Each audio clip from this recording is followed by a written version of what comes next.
Good evening, everyone, and welcome to the International Shakespeare Players reading. Tonight we'll be reading Antony and Cleopatra. As always, we'll be opening up with a sonnet. This is sonnet 138.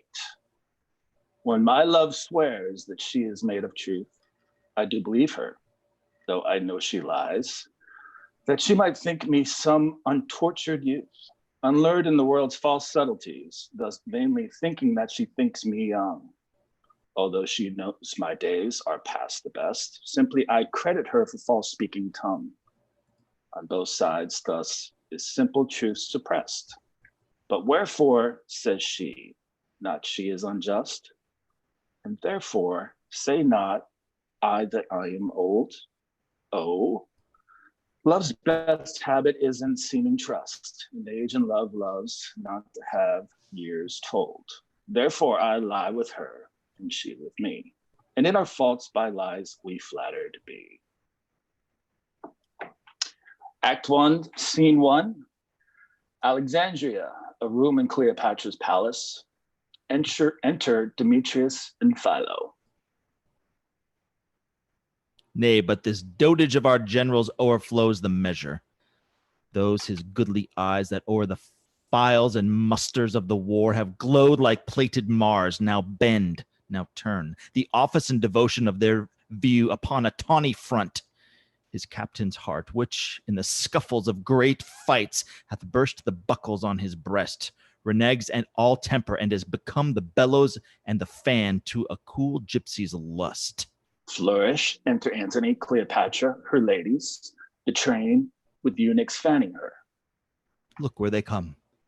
Take but good note, and you shall see in him the triple pillar of the world's transformed into a strumpet's fool. Behold and see. If it be love indeed, tell me how much. There's beggary in the love that can be reckoned. I'll set a bourne how far to be beloved. Then must thou needs find out new heaven, new earth. Enter an attendant. News, my good lord, from Rome. Grace me. The sum. Nay, hear them, Antony.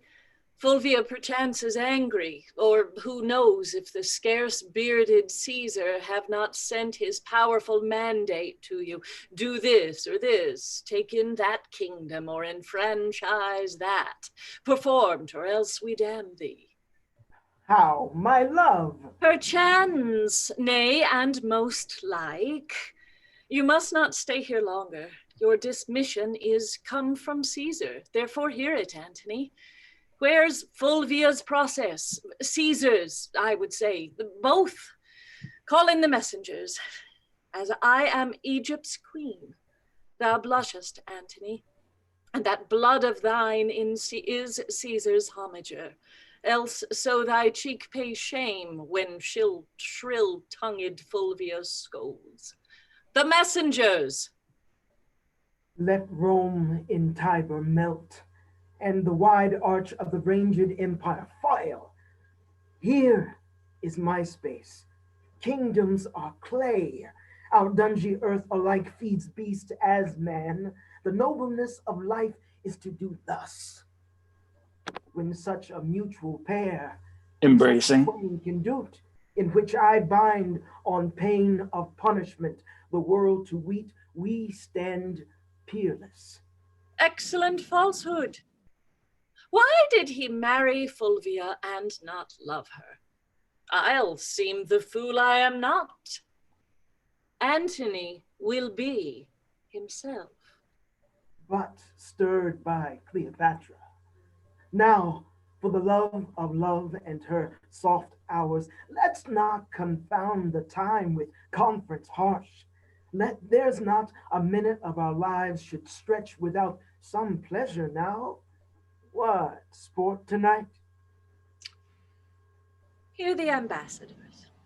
Aye, wrangling queen, whom everything becomes to chide, to laugh, to weep, whose every passion fully strives to make itself in thee fair and admired. No messenger but thine, and all alone tonight, We'll wander through the streets and note the qualities of people. Come, my queen. Last night you did desire it. Speak not to us. Exeunt Mark Antony and Cleopatra with their train. Is Caesar with Antonius' prize so slight? Sir, sometimes when he is not Antony, he comes too short of that great property which still should go with Antony. I am full sorry that he approves the common liar, who thus speaks of him at Rome. But I will hope of better deeds tomorrow. Rest you happy. Exeunt. Act 1, Scene 2, the same, another room. Enter Charmian, Iris, Alexis, and the soothsayer. Lord Alexis, sweet Alexis, most anything Alexis, almost most absolute Alexis, where's the soothsayer that you praised so to the queen? Oh, that I knew this husband, which you say must charge his horns with garlands. Soothsayer. Your will? Your will. Is this the man? Is it you, sir, that knows things? In nature's infinite book of secrecy, a little I can read. Show him your hand. Enter Demetrius and Obarbus. Bring in the banquet quickly. Wine enough.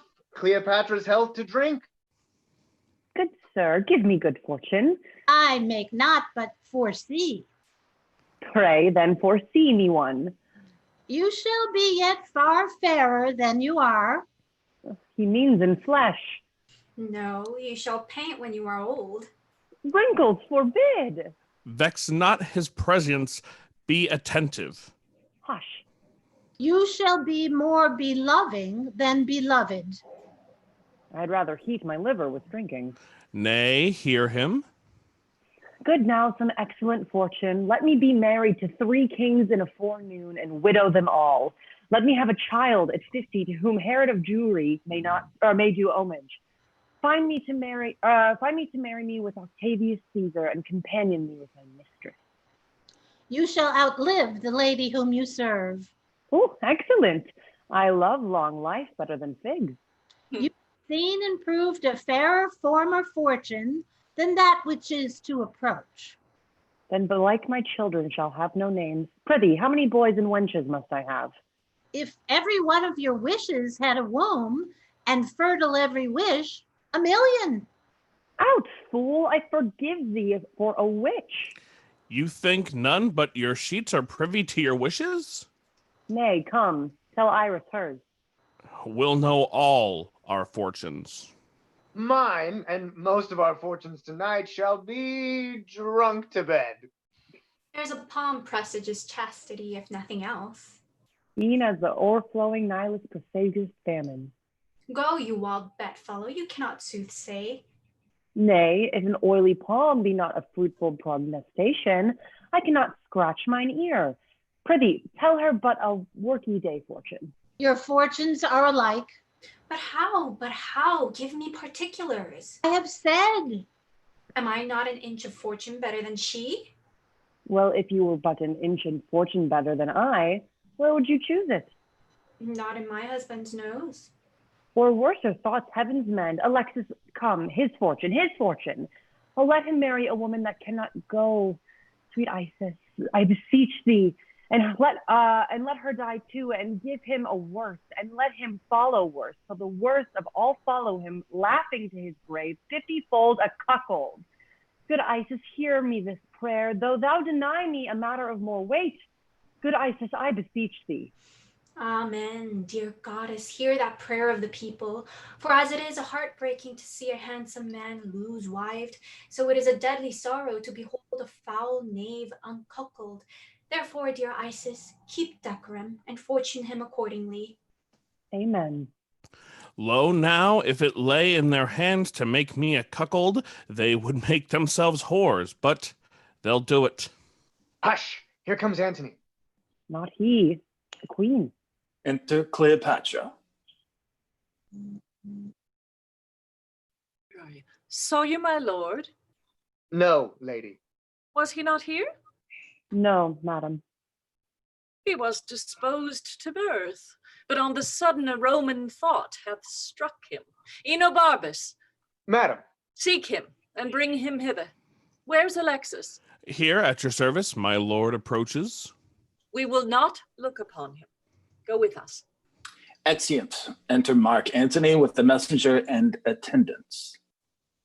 Fulvia, thy wife, first came into the field. Against my brother Lucius?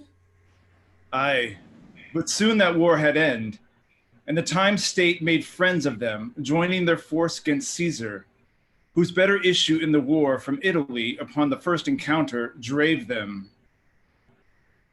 Well, what worst? The nature of bad news infects the teller. When it concerns the fool or the coward. On, things that are past are done with me. 'Tis thus, who tells me true, though in his tale lie death, I hear him as he flattered. Labienus, this is stiff news. Hath, with his Parthian forth, extended Asia from Euphrates, his conquering banner shook from Syria to Lydia and to Ionia, whilst... Antony, thou wouldst say? O my lord. Speak to me home. Mince not the general tongue. Name Cleopatra as she is called in Rome. Rail thou in Fulvia's phrase, and taunt my faults with such full license as both truth and malice have power to utter. Oh, then we bring forth weeds when our quick minds lie still, and our ills told us is as our earring. Fare thee well a while. At your noble pleasure. Exit. From Sicyon, ho, the news. Speak there. The man from Sicyon. Is there such an one? He stays upon your will. Let him appear. These strong Egyptian fetters I must break, or lose myself in dotage. Enter another messenger. What are you? Fulvia, thy wife, is dead. Where died she? In Sicyon. Her length of sickness, with what else more serious importeth thee to know, despairs. Gives a letter. Forbear me. Exit second messenger. There's a great spirit gone. Thus did I desire it. What our contempt doth often hurl from us, we wish it ours again. The present pleasure by revolution luring does become the opposite of itself. She's good, being gone. The hand could pluck her back that shoved her on. I must from this enchanting queen break off. 10,000 harms more than the ills I know my idleness doth hatch. How now, Enobarbus? Re-enter Domitius Onobarbus. What's your pleasure, sir? I must with haste from hence. Why, then we kill all our women. We see how mortal an unkindness it is to them. If they suffer our departure, death's the word. I must be gone. Under a compelling occasion, let women die. It were pity to cast them away for nothing, though between them and a great cause they should be esteemed nothing. Cleopatra, catching but the least noise of this, dies instantly. I have seen her die 20 times upon far poorer moment. I do think there is metal in death, which commits some loving act upon her. She hath such a celerity in dying. She is cunning past man's thought. Exit Alexis. Alack, sir, no. Her passions are made of nothing but the finest part of pure love. We cannot call her winds and waters, sighs and tears. They are greater storms and tempests than almanacs can report. This cannot be cunning in her. If it be, she makes a shower of rain as well as Jove. Would I had never seen her. Oh, sir, you had then left unseen a wonderful piece of work, which not to have been blessed withal would have discredited your travel. Fulvia is dead. Sir? Fulvia is dead. Fulvia? Dead.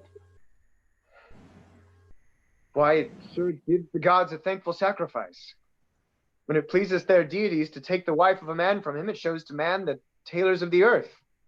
comforting therein that when old robes are worn out, there are members to make new. If there were no more women but Fulvia, then you had indeed a cut, and the case to be lamented. This grief is crowned with consolation. Your old smock brings forth a new petticoat, and indeed the tears live in an onion that should water this sorrow. The business she hath broached in the state cannot endure my absence. And the business you have broached here cannot be without you, especially that of Cleopatra's, which wholly depends upon your abode. No more light answers. Let our officers take notice what we purpose. I shall break the cause of our expedience to the queen, and get her leave to part.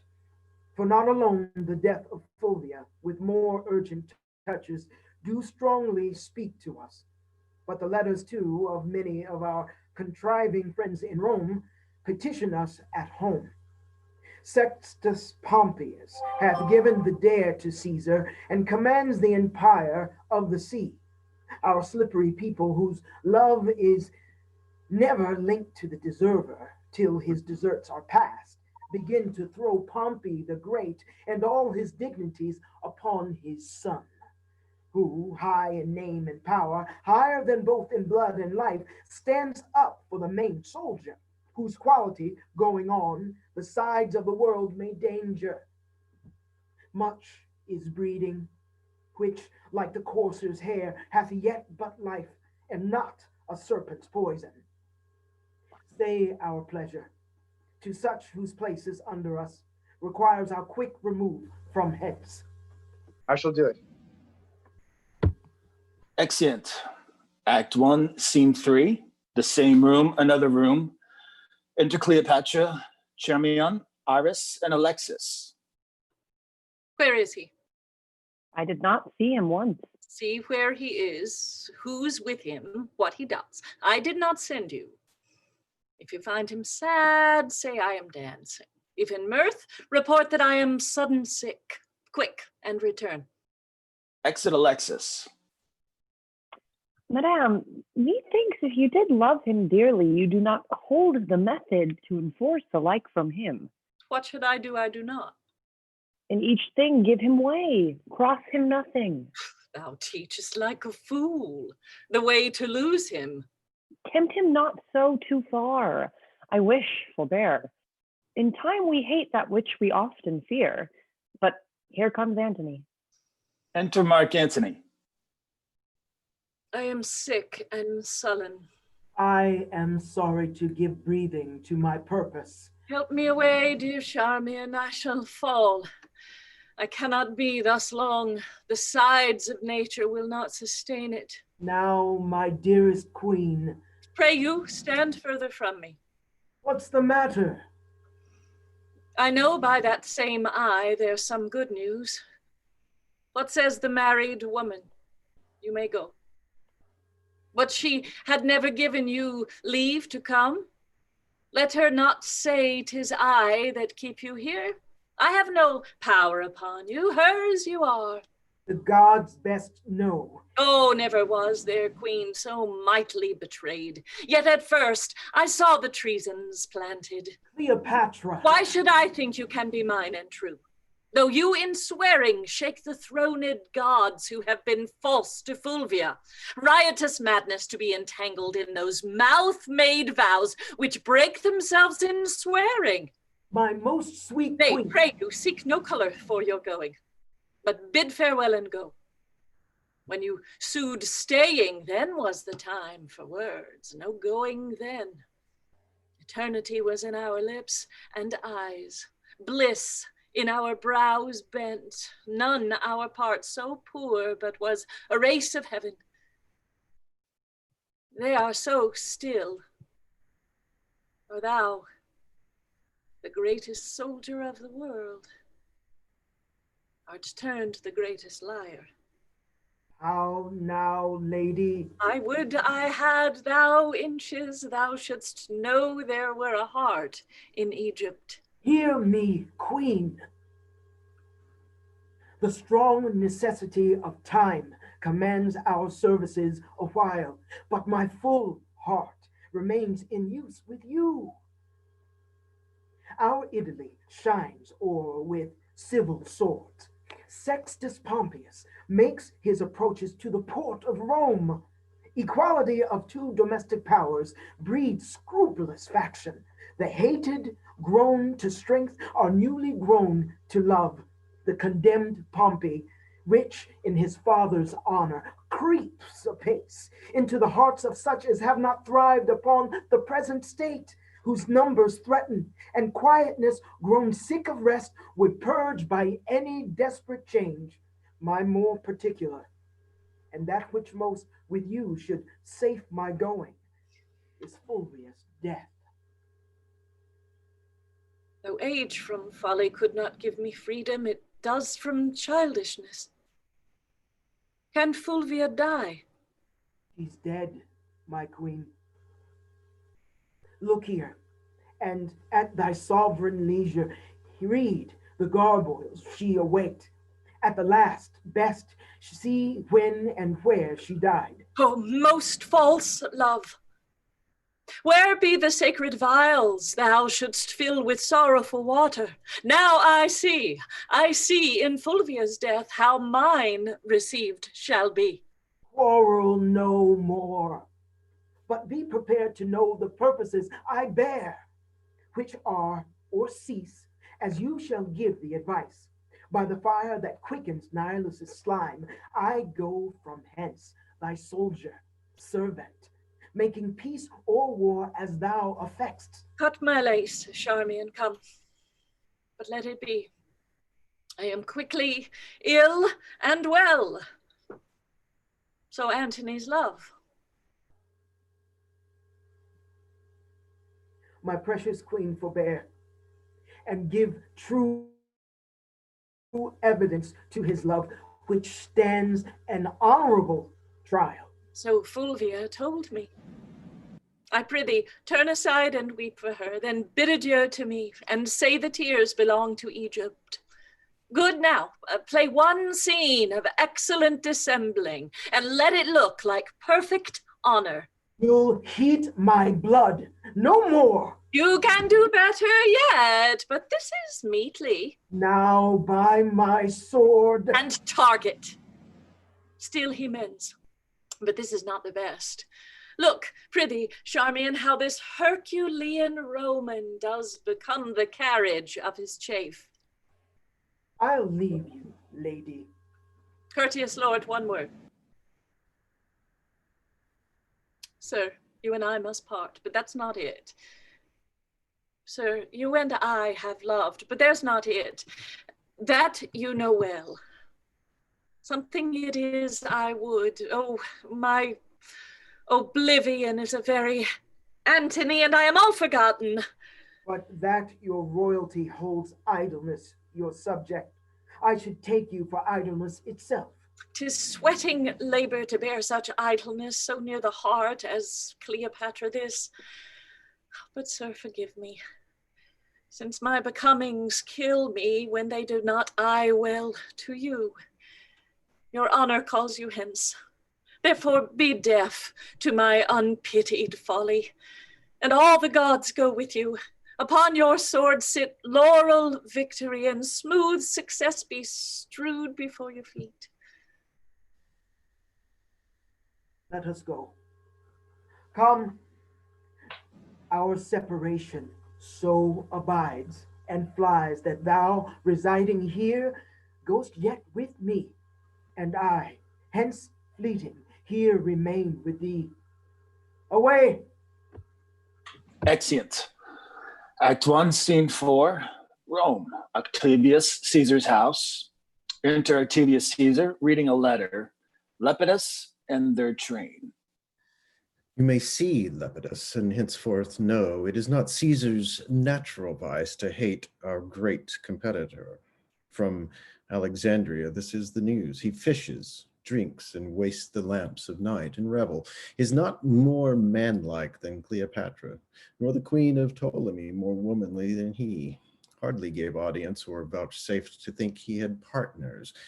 You shall find there a man who is the abstract of all faults that all men follow.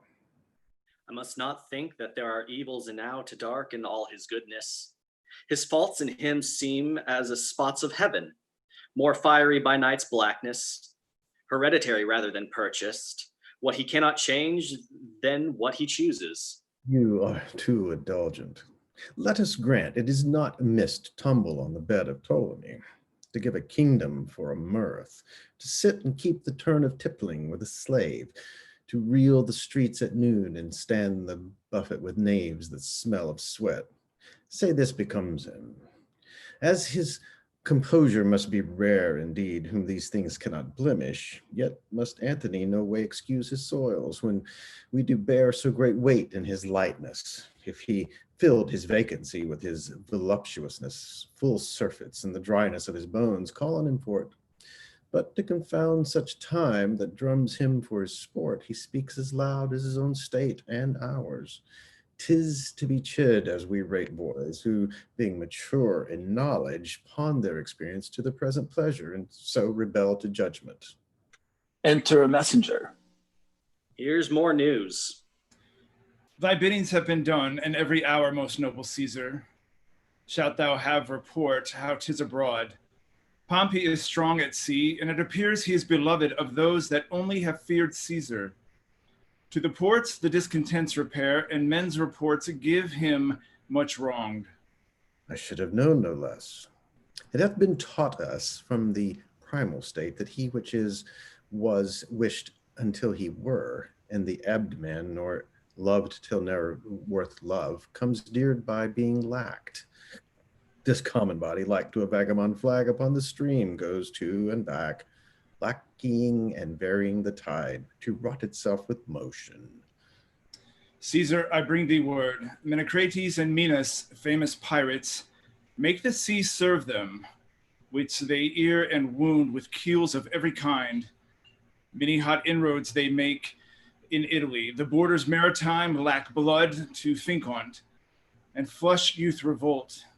No vessel can peep forth, but 'tis as soon taken as seen, for Pompey's name strikes more than could his war resisted. Antony, leave that lascivious wassels. When thou once wast beaten from Mundina, when thou slewest Hirtius and Panta, consuls at thy heel, did famine follow, whom thou foughtest against. Thou daintily brought up with patience more than savages could suffer. Thou didst drink the stale of horses and the gilded puddle which beast would cough at. Thy palate then did deign the roughest berry on the rudest hedge. Yea, like the stag, when snow, the pasture sheets, the barks of trees thou browst. On the Alps it is reported thou didst eat strange flesh, which some did die to look on. And all this, wounds thine honor that I speak it now, was born so like a soldier that thy cheek so much as lanked not. 'Tis pity of him. Let his shame quickly drive him to Rome. 'Tis time we twain did show ourselves of the field, and to that end assemble we immediate counsel. Pompey thrives in our idleness. Tomorrow, Caesar, I shall be furnished to inform you rightly, both what by sea and land I can be able to front this present time. Till which encounter it is my business to. Farewell. Farewell, my lord. What you shall know meantime of stirs abroad, I shall beseech you, sir, to let me be partaker. Doubt not, sir. I knew it for my bond. Exit. Act 1, Scene 5. Alexandria, Cleopatra's palace. Iris and Mardian. Charmian. Madam. Give me to drink mandragora. Why, madam? That I might sleep out this great gap of time my Antony is away. You think of him too much. Oh, 'tis treason. Madam, I trust not so. Thou eunuch Mardian. What's your highness' pleasure? Not now to hear thee sing. I take no pleasure in aught an eunuch has. 'Tis well for thee that being unseminar'd, thy freer thoughts may not fly forth Egypt. Hast thou affection? Yes, gracious madam. Indeed. Not indeed, madam, for I can do nothing. But what indeed is honest to be done, yet have I fierce affections, and think what Venus did with Mars. Charmian, where thinkst thou he is now? Stands he or sits he? Or does he walk? Or is he on his horse? Oh, happy horse to bear the weight of Antony. Do bravely, horse, for wot'st thou whom thou movest? The demi-atlas of this earth, the arm and burgeonet of men. Oh, he's speaking now, or murmuring, where's my serpent of old Nile? For so he calls me. Now I feed myself with most delicious poison. Oh, think on me that am with Phoebus, amorous pinches black and wrinkled deep in time. Broad-fronted Caesar, when thou wast here above the ground, I was a morsel for a monarch, and great Pompey would stand and make his eye groan in my brow. There would he anchor his aspect and die with looking on his life. Enter Alexis from Octavius Caesar. Sovereign of Egypt, hail! How much unlike art thou, Mark Antony? Yet coming from him, that great medicine hath with his tinct gilded thee. How goes it with my brave Mark Antony? Last thing he did, dear queen, he kissed the last of many doubled kisses. The Orient pearl, his speech sticks in my heart. Oh, mine ear must pluck it thence. Good friend, quoth he, say the firm Roman to great Egypt sends this treasure of an oyster, at whose foot to mend the petty present I will piece her opulent throne with kingdoms. All the East, say thou, shall call her mistress. So he nodded, and soberly did mount an arm, gaunt steed, who neighed so high that I would have spoke, was beastly dumb by him. What, was he sad or merry? Like to the time o' year between the extremes of hot and cold, he was nor sad nor merry. Oh, well-divided disposition. Note him, good Charmian, 'tis the man. But note him, he was not sad, for he would shine on those that make their looks by his. He was not merry, which seemed to tell them his remembrance lay in Egypt with his joy, but between both. Oh, heavenly mingle! Beest thou sad or merry, the violence of either thee becomes, so it doth no man else. Readst thou my posts? Aye, madam, 20 several messengers. Why do you send so thick? Who's born that day when I forget to send to Antony shall die a beggar. Ink and paper, Charmian. Welcome, my good Alexis. Did I, Charmian, ever love Caesar so? Oh, that brave Caesar. He choked with such another emphasis. Say the brave Antony. The valiant Caesar. By Isis, I will give thee bloody teeth, if thou with Caesar paragon again, my man of men. By your most gracious pardon, I sing, but after you. My salad days, when I was green in judgment, cold in blood, to say as I said then. But come away, get me ink and paper. He shall have every day a several greeting, or I'll unpeople Egypt. Exeunt. Act 2, Scene 1, Messina, Pompey's house. Enter Pompey, Metacrates, and Menas, in a warlike manner.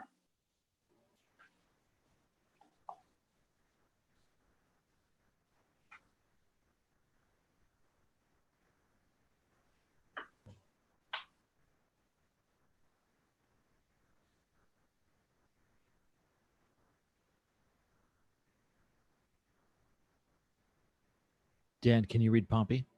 I also read the next one too. I'll be reading both.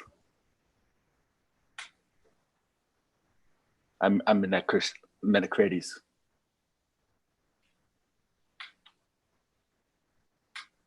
Barrett?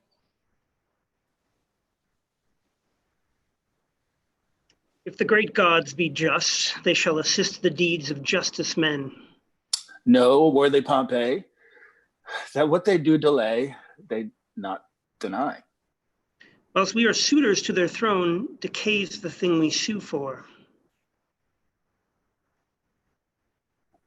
We, ignorant of ourselves, beg often our own harms, which the wise powers deny us for our good. So find we profit by losing of our prayers. I shall do well. The people love me, and the sea is mine. My powers are crescent, and my auguring hope says it will come to the full. Mark Antony in Egypt sits at dinner, and will make no wars without doors. Caesar gets money where he loses hearts. Lepidus flatters both is flattered, but he neither loves nor either cares for him. Caesar and Lepidus are in the field, the mighty strength they carry. Where have you this? 'Tis false. From Silvius, sir. He dreams. I know they are in Rome together looking for Antony. But all the charms of love, salt Cleopatra, soften thy waned lip. Let witchcraft join with beauty, lust with both. Tie up the libertine in a field of feasts. Keep his brain fuming. Epicurean cooks sharpen with cloyness, sauce his appetite, that sleep and feeding may prorogue his honor, even to a left dullness. Enter Varius. How now, Varius? This is most certain that I shall deliver. Mark Antony is every hour in Rome expected. Since he went from Egypt, 'tis a space for further travel. I could have given less matter a better ear. Venus, I did not think this amorous surfeiter would have donned his helm for such a petty war. His soldiership is twice the other twain. But let us rear the higher our opinion, that our stirring can from the lap of Egypt's widow pluck the ne'er lust-wearied Antony. I cannot hope Caesar and Antony shall well greet together. His wife that's dead did trespasses to Caesar. His brother warred upon him, although I think not moved by Antony. I know not, Venus, how lesser enmities may give way to greater. Were it not that we stand up against them all, 'twere pregnant they should square between themselves, for they have entertained cause enough to draw their swords. But how the fear of us may cement their divisions and bind up the petty difference, we yet know not. Be it as our gods will have it. It only stands our lives upon to use our strongest hands. Come, Venus. Exit, Act 2, Scene 2, Rome, the house of Lepidus. Enter Domitius, Enobarbus, and Lepidus.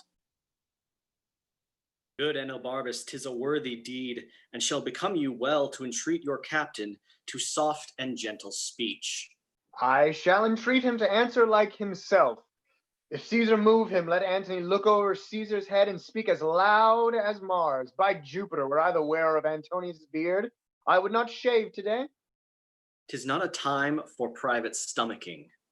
Every time serves for the matter that is then born in't. But small to greater matters must give way. Not if the small come first. Your speech is passion, but pray you stir no embers up. Here comes the noble Antony. Enter Mark Antony and Ventidius. And yonder Caesar. Enter Octavius Caesar, Macanus, and Agrippa. If we compose well here to Parthia, hark, Ventidius. I do not know, Maecenas. Ask Agrippa.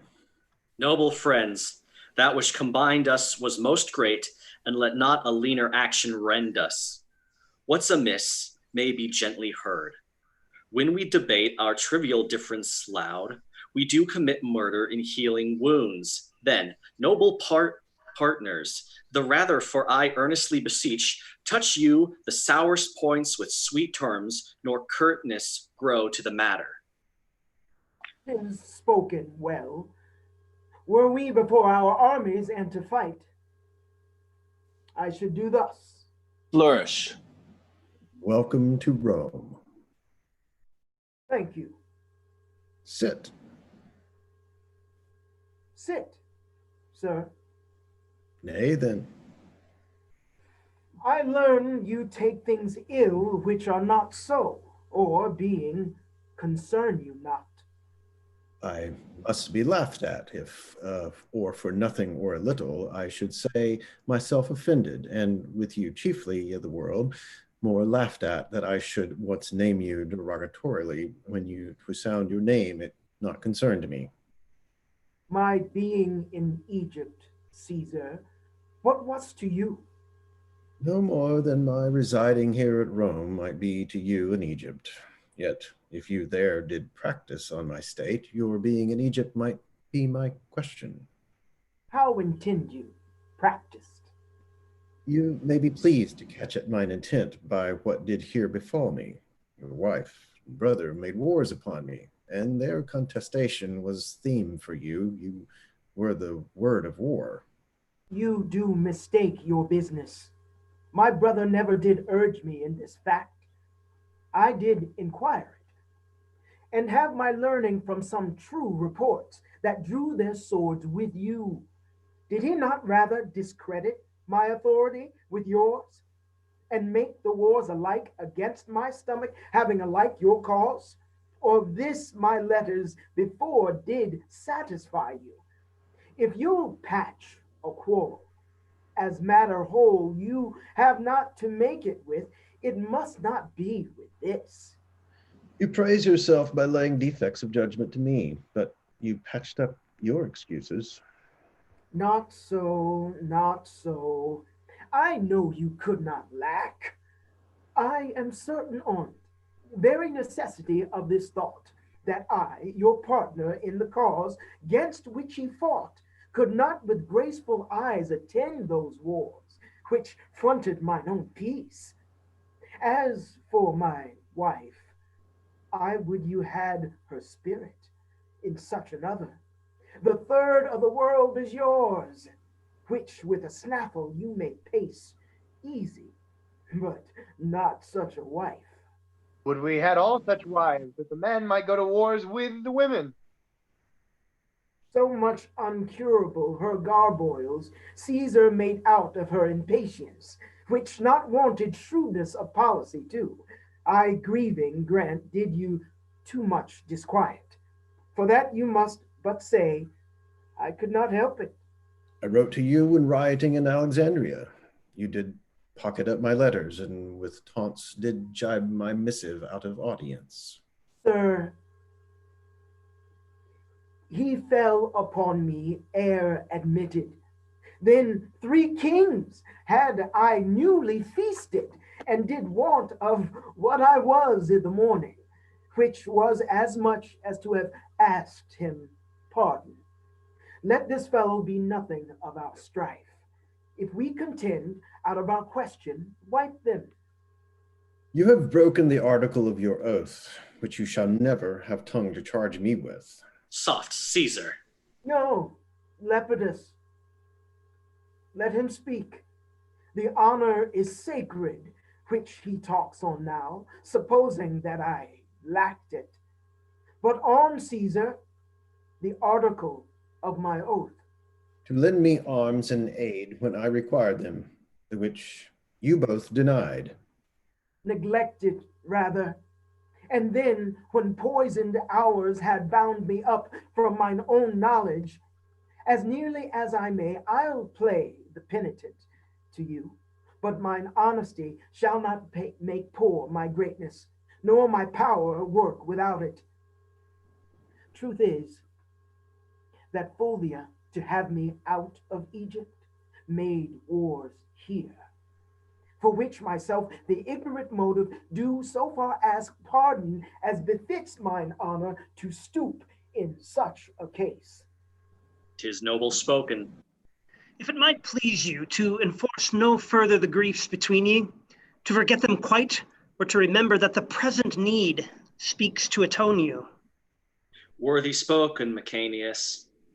Or, if you borrow one another's love for the instant, you may, when you hear no more words of Pompey, return it again. You shall have time to wrangle in when you have nothing else to do. Thou art a soldier. Speak no more. That truth should be silent, I had almost forgot. You wrong this presence, therefore speak no more. Go to then, your considerate stone. I do not much dislike the matter, but the manner of his speech, for it cannot be we shall remain in friendship, our conditions so differing in their acts. Yet, if I knew what hoop should hold us staunch from edge to edge of the world, I would pursue it. Give me leave, Caesar. Speak, Agrippa. Thou hast a sister by the mother's side, admired Octavia. Great Mark Antony is now a widower. Say not so, Agrippa. If Cleopatra heard you, your reproof were well deserved of rashness. I am not married, Caesar. Let me hear Agrippa further speak. To hold you in perpetual amity, to make you brothers, and to knit your hearts with an unslipping knot, take Antony Octavia to his wife, whose beauty claims no worse a husband than the best of men, whose virtue and whose general graces speak that which none else can utter. By this marriage, all little jealousies which now seem great, and all great fears which now import their dangers, would then be nothing. Truths would be tales where now half tales be truths. Her love to both would, each to other, and all loves to both, draw after her. Pardon what I have spoke, for 'tis a studied, not a present thought, by duty ruminated. Will Caesar speak? Not till he hears how Antony is touched with what is spoke already. What power is in Agrippa if I would say, Agrippa, be it so, to make this good? The power of Caesar, his power unto Octavia. May I never to this good purpose that so fairly shows dream of impediment. Let me have thy hand. Further this act of grace, and from this hour the heart of brothers govern in our loves and sway our great designs. There is my hand. A sister I bequeath you, whom no brother did ever love so dearly. Let her live to join our kingdoms and our hearts, and never fly off our loves again. Happily, amen. I did not think to draw my sword against Pompey, for he hath laid strange courtesies and great of late upon me. I must thank him only, lest my remembrance suffer ill report. At heel of that, defy him. Time calls upons. Of us must Pompey presently be sought, or else he seeks out us. Where lies he? About the Mount Misenum. What is his strength by land? Great and increasing, but by sea he is an absolute master. So is the fame. Would we had spoke together. Haste we for it. Yet ere we put ourselves in arms, dispatch we the business we talked of. With most gladness, and do invite you to my sister's view, whither straight I'll lead you. Let us, Lepidus, not lack your company. Noble Antony, not sickness should detain me. Flourish, exeunt Octavius Caesar, Mark Antony, and Lepidus. Welcome from Egypt, sir. Hath the heart of Caesar, worthy Mechanus? My honorable friend Agrippa. Good Anabarbus. We have cause to be glad that matters are so well digested. You stayed well by it in Egypt. Why, sir, we did sleep day out of countenance and made the night light with drinking. 8 wild boars roasted whole at a breakfast, and but 12 persons there. Is this true? This was but as a fly by an eagle. We had much more monstrous matter of feast, which worthily deserved noting. She's a most triumphant lady, if report be square to her. When she first met Mark Antony, she pursed up his heart upon the river of Cydnus. There she appeared indeed, or my reporter devised well for her. I will tell you, The barge she sat in, like a burnished throne, burned on the water. The poop was beaten gold, purple the sails, and so perfumed that the winds were love-sick with them. The oars were silver, which to the tune of flutes kept stroke, and made the water which they beat to follow faster, as amorous of their strokes. For her own person, it beggared all description. She did lie in her pavilion, cloth of gold of tissue, or picturing the Venus where we see the fancy outwork nature. On each side her stood pretty dimpled boys, like smiling cupids with diverse colored fans, whose wind did seem to glow the delicate cheeks that they did cool, and what they undid did. Oh, rare for Antony. Her gentlewomen, like the Nereids, so many mermaids tended her in the eyes, and made their bend adornings at the helm. A seeming mermaid steers, the silken tackle swelled with the touches of those flowers' soft hands that yarely frame the altar. From the barge, a strange invisible perfume hits the scents of the adjacent wharves. The city cast her people out upon her. And Antony, enthroned in the marketplace, did sit alone, whistling to the air, which, but for vacancy, had gone to gaze on Cleopatra too, and made a gap in nature. Rare Egyptian. Upon her landing, Antony sent to her, invited her to supper. She replied it should be better he became her guest, which she entreated, our courteous Antony, whom ne'er the word of no a woman heard speak, being barred 10 times o'er, goes to the feast, and for his ordinary pays his heart for what his eyes eat only. Royal wench, she made great Caesar lay his sword to bed. He plowed her, and she cropped. I saw her once hop 40 paces through the public street, and having lost her breath, she spoke and panted that she did make defect perfection, and breathless power breathed forth. Now Antony must leave her utterly. Never. He will not. Age cannot wither her, nor custom stale her infinite variety. Other women cloy the appetites they feed, but she makes hungry where most she satisfies. For vilest things become themselves in her, that the holy priests bless her when she is riggish. If beauty, wisdom, modesty can settle the heart of Antony, Octavia is a blessed lottery to him. Let us go. Good Enobarbus, make yourself my guest whilst you abide here. Humbly, sir, I thank you. Exeunt. Act 2, Scene 3, the same. Octavius Caesar's house. Enter Mark Antony, Octavius Caesar, Octavia between them and the attendants. The world and my great office will sometimes divide me from your bosom.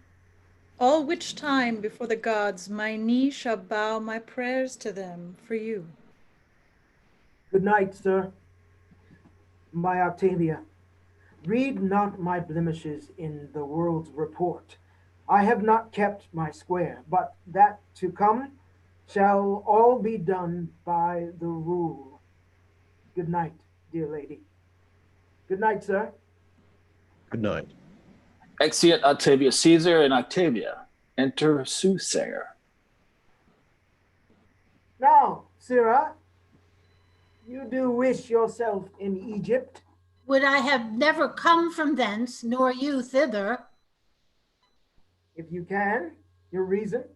I see it in my motion, have it not in my tongue, but yet hie you to Egypt again. Say to me, whose fortune shall rise higher, Caesar's or mine? Caesar's. Therefore, O Antony, stay not by his side. Thy demon, that's thy spirit which keeps thee, is noble, courageous, high, unmatchable, where Caesar's is not. But near him, thy angel becomes a fear, as being o'erpowered. Therefore, make space enough between you. Speak this no more. To none but thee, no more, but when to thee. If thou dost play with him at any game, thou art sure to lose. And of that natural luck, he beats thee 'gainst the odds. Thy luster thickens when he shines by. I say again, Thy spirit is all afraid to govern thee near him. But he away, 'tis noble. Get thee gone. Say to Ventidius I would speak with him. Exit Soothsayer. He shall to Parthia, be it art or hap, he hath spoken true.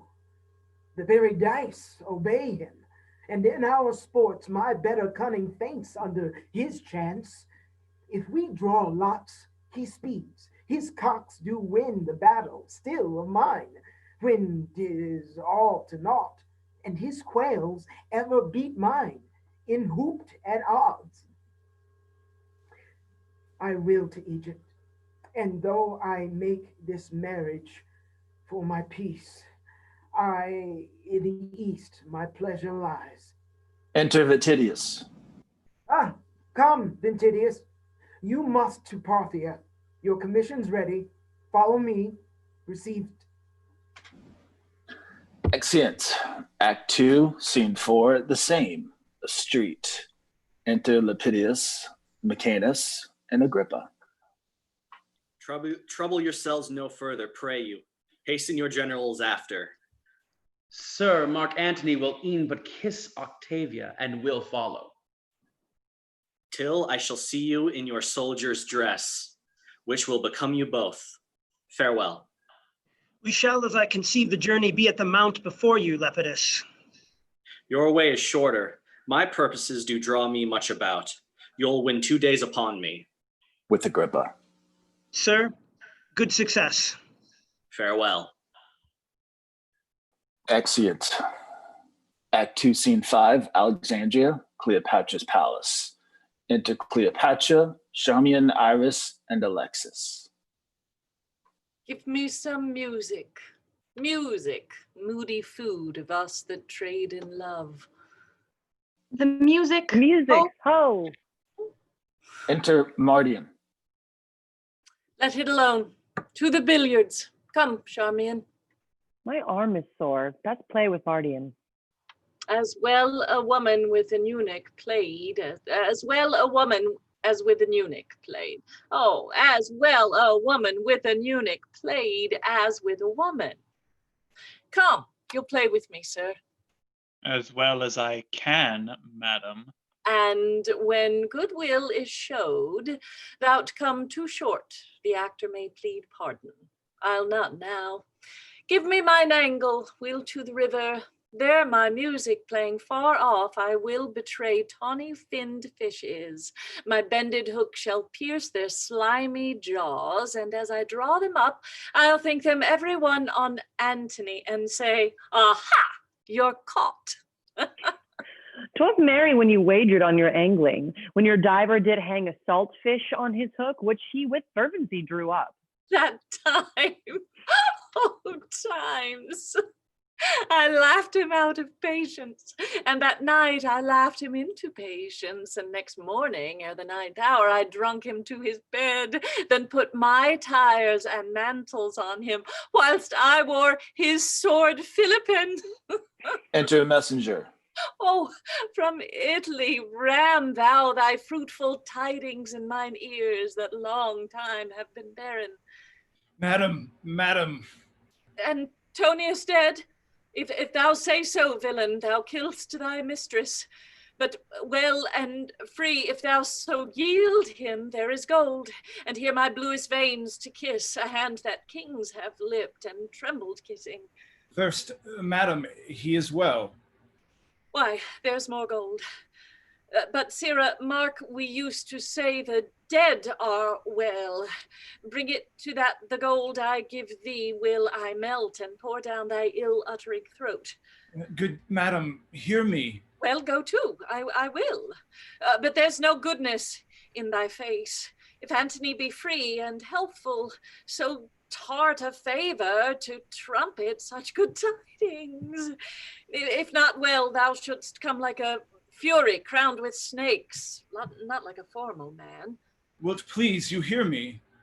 I have a mind to strike thee ere thou speakst. Yet if thou say Antony lives, is well, or friends with Caesar, or not captive to him, I'll set thee in a shower of gold and hail rich pearls upon thee. Madam, he's well. Well said. And friends with Caesar. Thou art an honest man.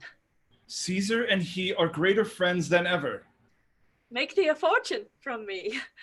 But yet, madam... I do not like, but yet, it does allay the good precedents. Fie upon but yet is a gaoler to bring forth some monstrous malefactor. Prithee, friend, pour out the pack of matter to mine ear, the good, the bad together. He's friends with Caesar, in a state of health, thou sayest, and thou sayest free. Free, madam?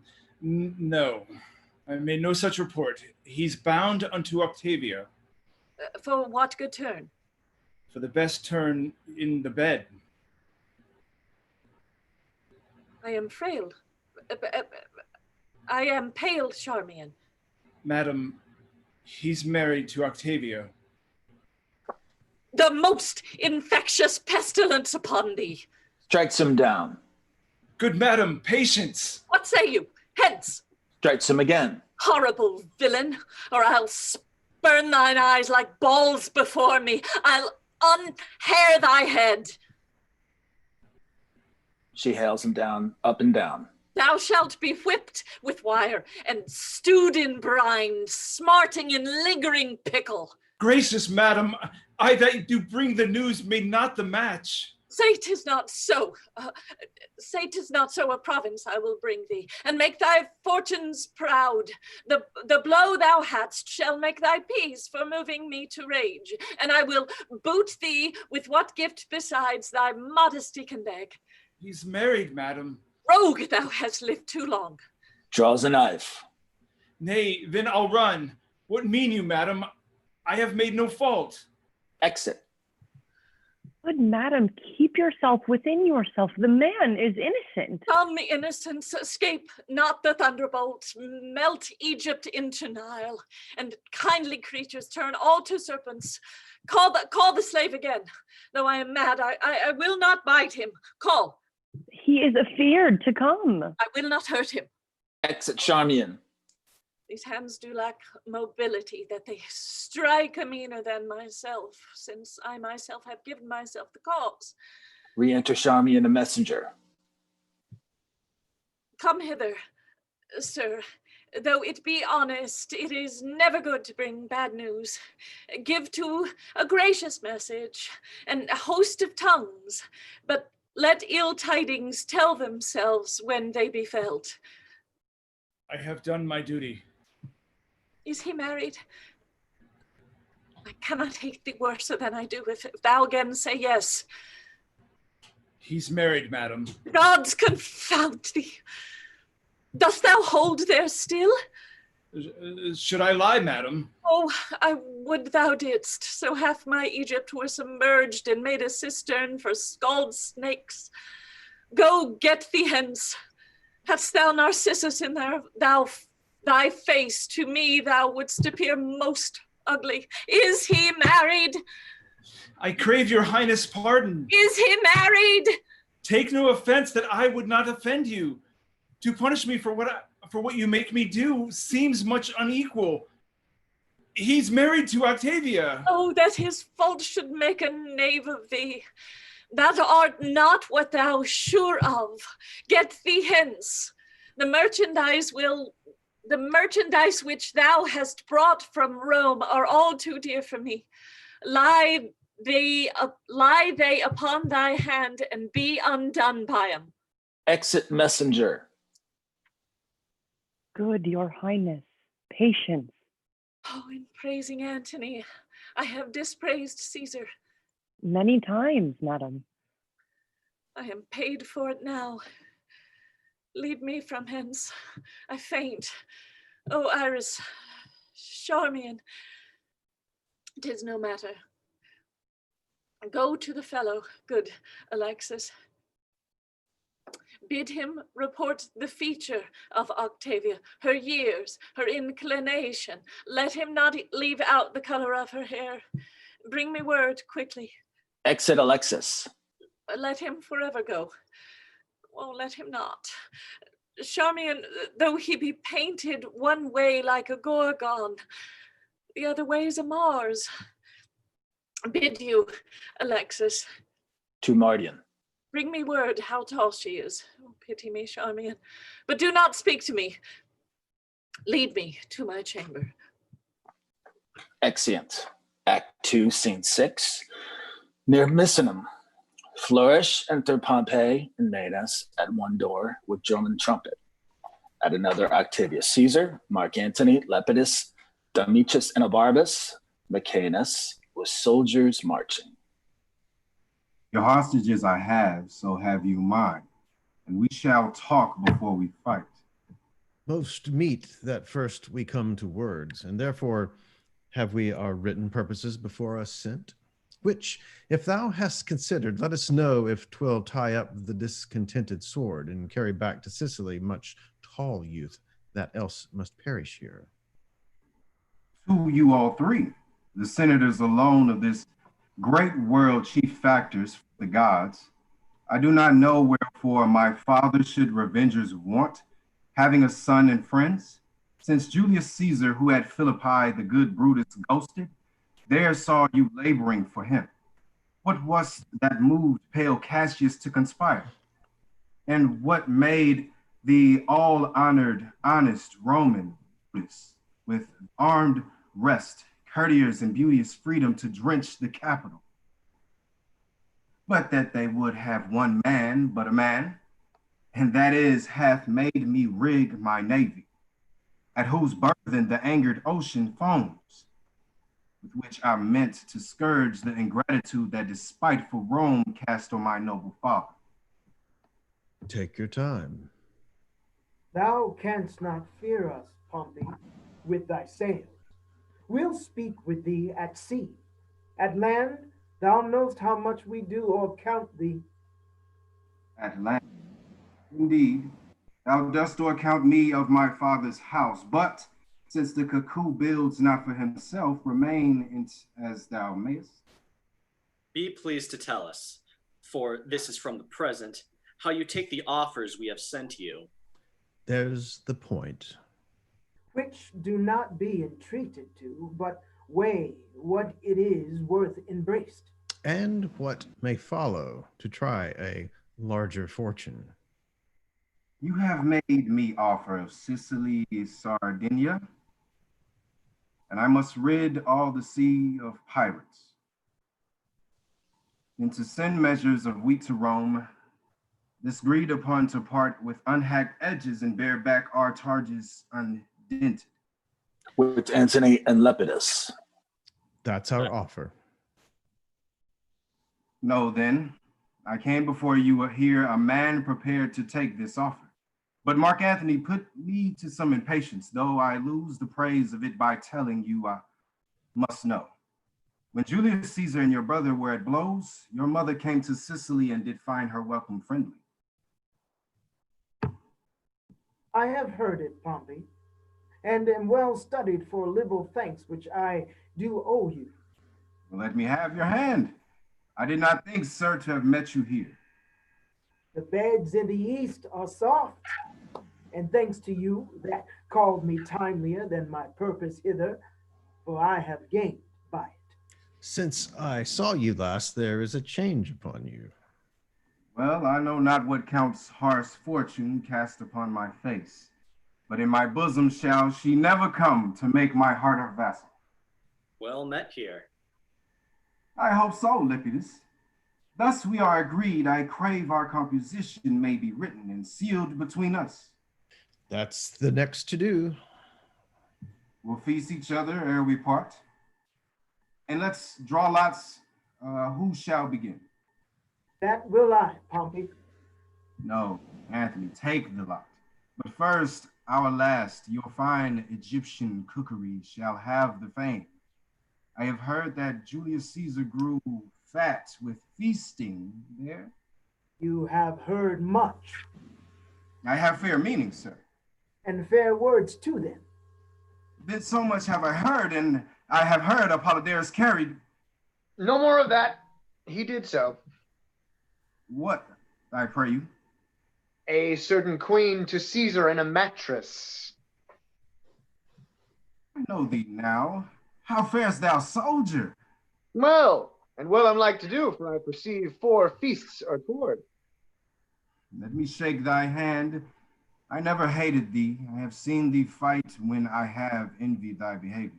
Sir, I never loved you much, but I have praised you, when you have well deserved 10 times as much as I have said you did. Enjoy thy plainness. It nothing ill becomes thee.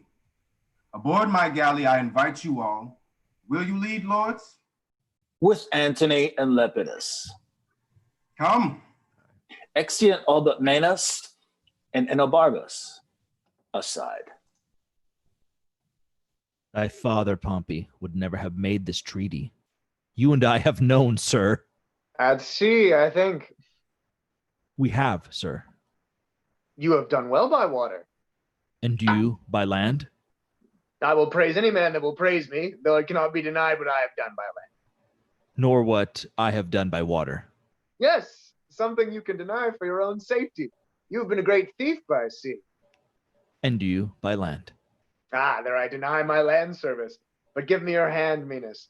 If our eyes had authority here, they might take 2 thieves kissing. All men's faces are true, whatsoever their hands are. But there is never a fair woman has a true face. No slander. They steal hearts. We came hither to fight with you. For my part, I am sorry it has turned to a drinking. Pompey doth this day laugh away his fortune. If he do, sure he cannot weep back again. You've said, sir. We looked not for Mark Antony here. Pray you, is he married to Cleopatra? Caesar's sister is called Octavia. True, sir. She was the wife of Caius Marcellus. But she is now the wife of Marcus Antonius. Pray ye, sir? 'Tis true. Then is Caesar and he forever knit together. If I were bound to divine of this unity, I would not prophesy so. I think the policy of that purpose made more in the marriage than the love of the parties. I think so too. But you shall find the band that seems to tie their friendship together will be the very strangler of their amity. Octavia is of a holy, cold, and still conversation. Who would not have his wife so? Not he that himself is not so, which is Mark Antony. He will to his Egyptian dish again.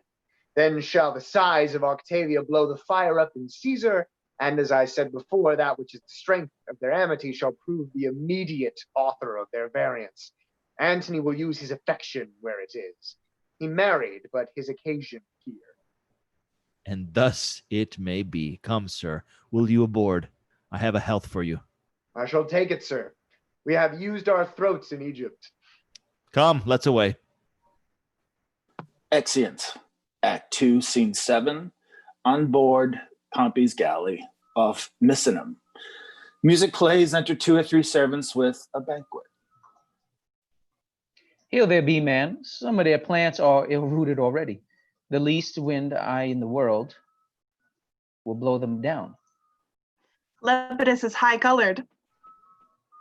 They have made him drink alms. Drink. As they pinch one another by the disposition, he cries, "No more!" and reconciles them to his entreaty and himself to the drink. But it raises the greater war between him and his discretion. Why, this is to have a name in great men's fellowship.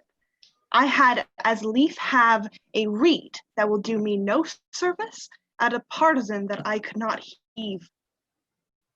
To be called into a huge sphere and not to be seen to move it in it are the holes where eyes should be, which pitifully disaster the cheeks. Enter Senate sounded, enter Octavius Caesar, Mark Antony, Lepidus, Pompey, Agrippa, Mecaenas, Domitius Enobarbus, Menas, with other captains. Antony to Octavius Caesar. Thus do they, sir. They take the flow of the Nile by certain scales of the pyramid. They know by height, the lowness, or the mean, if dearth or foison follow. The higher Nilus swells, the more it promises. As it ebbs, The seedsman upon the slime and ooze scatters his grain, and shortly comes to harvest. You've strange serpents there. Aye, Lepidus.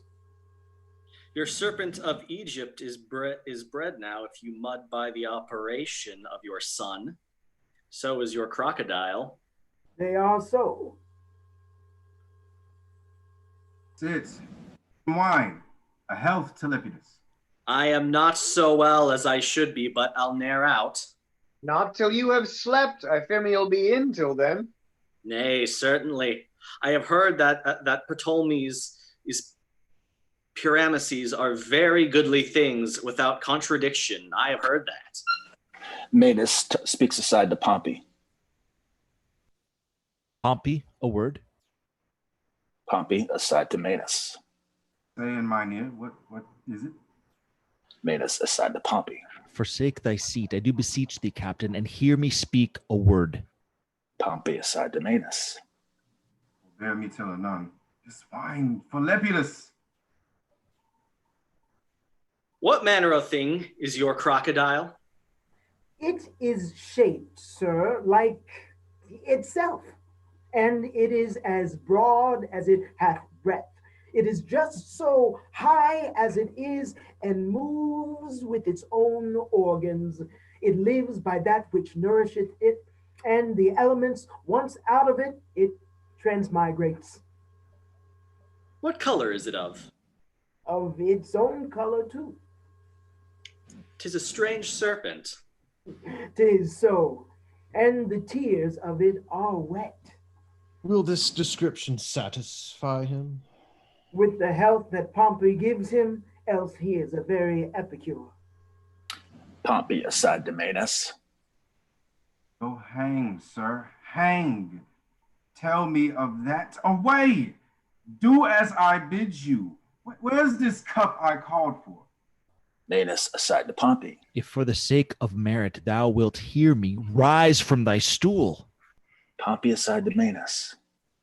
I think thou'rt mad. The matter. Rises and walks aside. I have ever held my cap off to thy fortunes.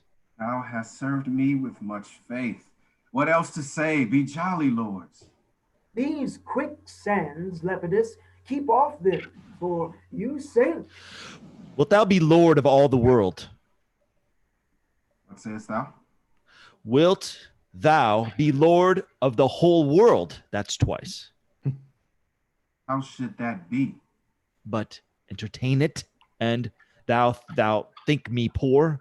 I am the man will give thee all the world. Hast thou drunk well? Now, Pompey, I have kept me from the cup. Thou art, if thou darest be, the earthly Jove.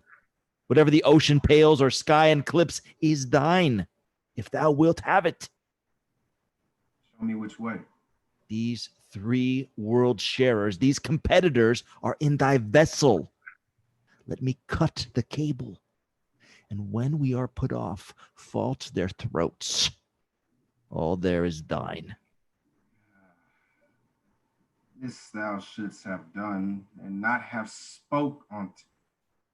In me 'tis villainy, in thee had been good service. Thou must know 'tis not my profit that does lead mine honor.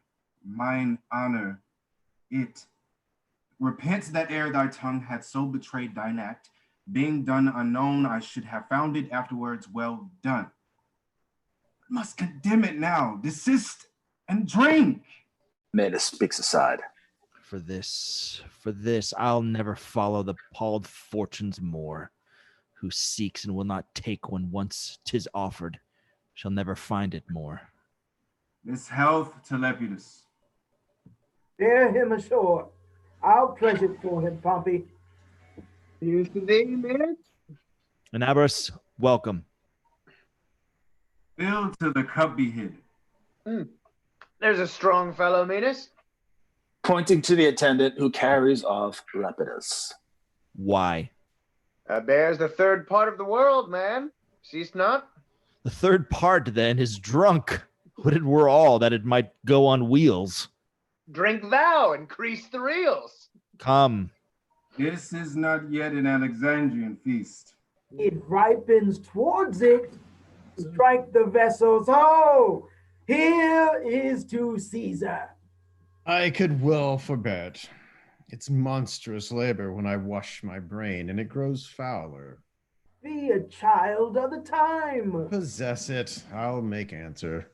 But I had rather fast from all 4 days than drink so much in one. Ah, my brave emperor. Shall we dance now to the Egyptian bacchanals and celebrate our drink? Let's have, good soldier. Come, let's all take hands, till that the conquering wine have steeped our sense in soft and delicate let. All take hands. Make battery to our ears with the loud music, the while I'll place you. Then the boys shall sing. The holding every man shall bear as loud as his strong sides can volley.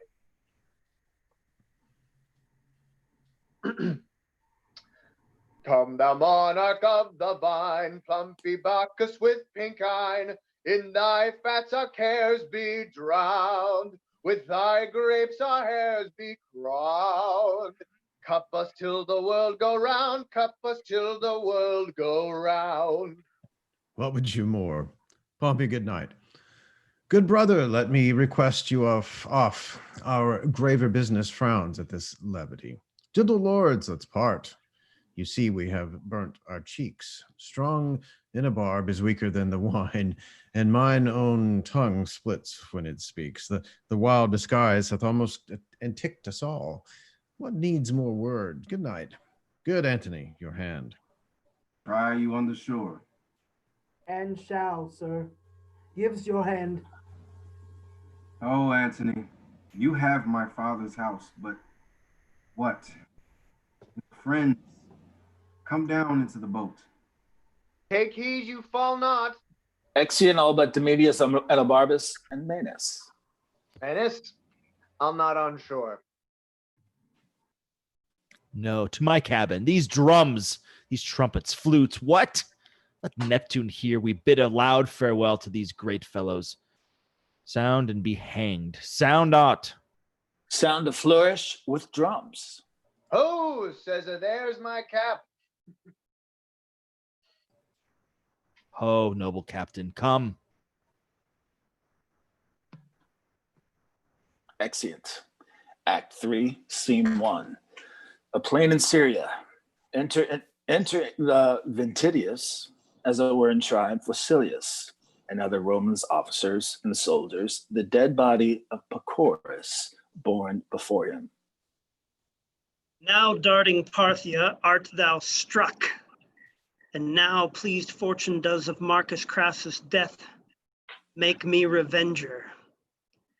Bear the king's son's body before our army. Thy Pacorus, Oritus, pays this for Marcus Crassus. Noble Ventidius, whilst yet with Parthian blood thy sword is warm, the fugitive Parthians follow, spare through Media, Mesopotamia, and the shelters whither the rout did fly. So thy grand Captain Antony shall set thee on triumphant chariots and put garlands on thy head. Oh, Silius, Silius, I have done enough. A lower place, note well, may make too great an act. For learn this, Silius, better to leave undone than by our deed acquire too high a fame when him we serves away.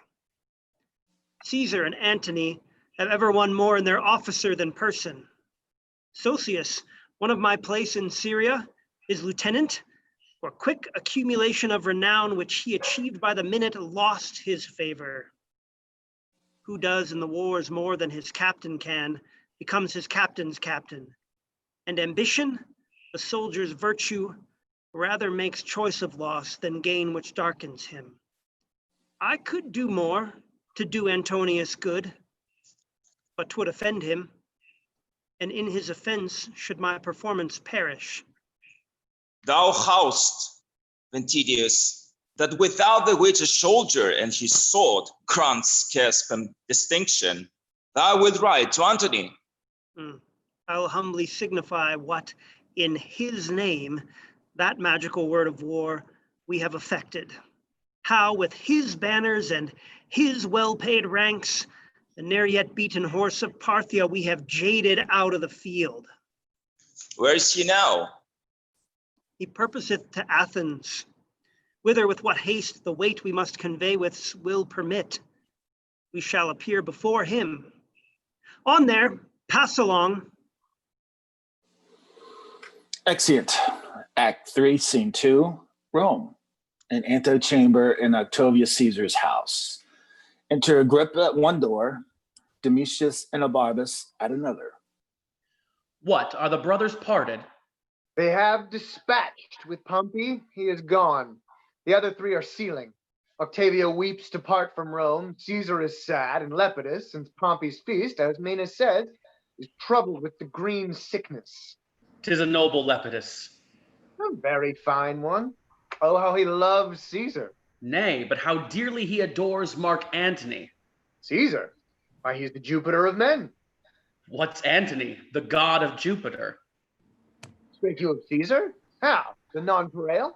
Oh, Antony, O thou Arabian bird. Would you praise Caesar, say Caesar. Go no further. Indeed, he plied them both with excellent praises. But he loved Caesar best. Yet he loves Antony. Oh, hearts, tongues, figures, scribes, bards, poets, cannot think, speak, cast, write, sing, number. Oh, his love to Antony. But as for Caesar, kneel down and wonder. Both he loves. They are his shards, and he their beetle. Trumpets within. So, this is to horse. Adieu, noble Agrippa. Good fortune, worthy soldier, and farewell. Enter Octavius Caesar, Mark Antony, Lepidus, and Octavia. No further, sir. You take from me a great part of myself. Use me well, Nick. Sister, prove such a wife as my thoughts make thee, and as my father's band shall pass on thy approof. Most noble Antony, let not the piece of virtue which is set betwixt us as the cement of our love to keep it builded, be the ram to batter the fortress of it. For better might we have love without this mean, if on both parts this be not cherished. Make me not offended in your distrust. I have said. You shall not find, though you be therein curious, the least cause for what you seem to fear. So the gods keep you, and make the hearts of Romans serve your ends. We will here part. Farewell, my dearest sister. Fare thee well. The elements be kind to thee, and make thy spirits all of comfort. Fare thee well. My noble brother. The April in her eyes. It is loving spring, and these the showers to bring it on. Be cheerful. Sir, look well to my husband's house, and... What, Octavia? I'll tell you in your ear. Her tongue will not obey her heart, nor can her heart inform her tongue. The swan's down feather that stands upon the swell at full tide, and neither way inclines. Speaks aside to Agrippa. Will Caesar weep? Agrippa aside to Domitius and Abarbus. He has a cloud in his face. Domitius aside to Agrippa. He were the worse for that, were he a horse. So is he, being a man. Agrippa aside to Domitius and Abarbus. Why, Anabarbus, when Antony found Julius Caesar dead, he cried almost to roaring, and he wept when at Philippi he found Brutus slain. Domitius aside to Agrippa. That year indeed he was troubled with a rheum. What willingly did he confound, he wailed, believed till I wept too. No, sweet Octavia, you shall hear from me still. The time shall not outgo my thinking on you. Come, sir, come. I'll wrestle with you in my strength of love. Look here, I have you. Thus, I let you go and give you to the gods.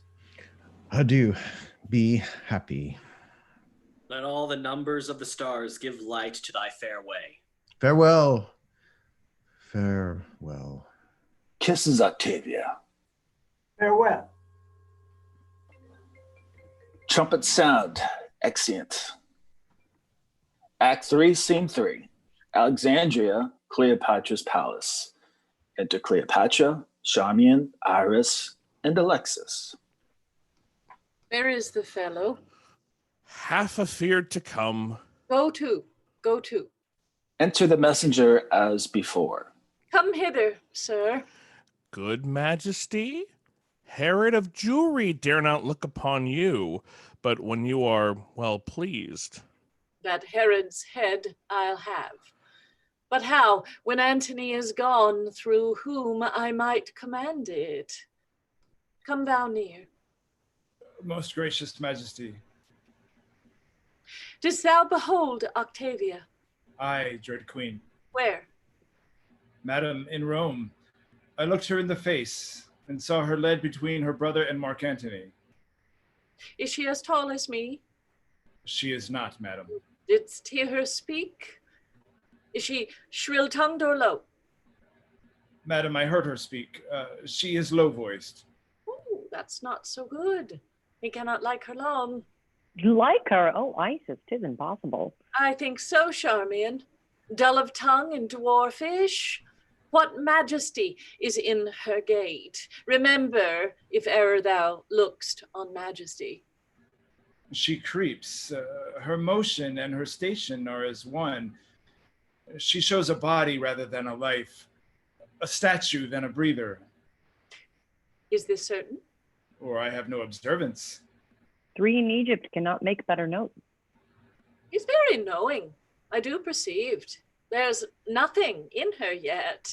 The fellow has good judgment. Excellent. Guess at her years, I prithee. Madam, she is a widow. Widow? Charmian, hark! And I do think she is 30. Bear'st thou her face in mine? Is't long or round? Round, even to faultiness. For the most part, too, they are foolish that are so. Her hair, what color? Brown, madam, and her forehead as low as she would wish it. There's gold for thee. Thou must not take my former sharpness ill. I will employ thee back again. I find thee most fit for business. Go make thee ready. Our letters are prepared. Exit messenger. A proper man. Indeed, he is so. I repent me much that so I harried him. Why, methinks by him this creature's no such thing. Nothing, madam. The man hath seen some majesty, and should know. Hath he seen majesty? Isis helps defend in serving you so long. I have one thing more to ask him, good Charmian, but 'tis no matter. Thou shalt bring him to me where I will write. All may be well. I warrant you, madam. Exeunt. Act 3, Scene 4, Athens, a room in Mark Antony's house. Enter Mark Antony and Octavia. Nay, nay, Octavia, not only that. That were excusable, that and thousands more of semblable import. But he hath waged new wars against Pompey, made his will, and read it to public ear, spoke scantily of me, when perforce he could not but pay me terms of honor, cold and sickly, he vented them. Most narrow measure he lent me, when the best hint was given him, he not took't, or did it from his teeth. O my good lord, believe not all, or if you must believe, stomach not all. A more unhappy lady, if this division chance, ne'er stood between, praying for both parts. The good gods me presently, when I shall pray, O bless my lord and husband, undo that prayer by crying out as loud, O bless my brother.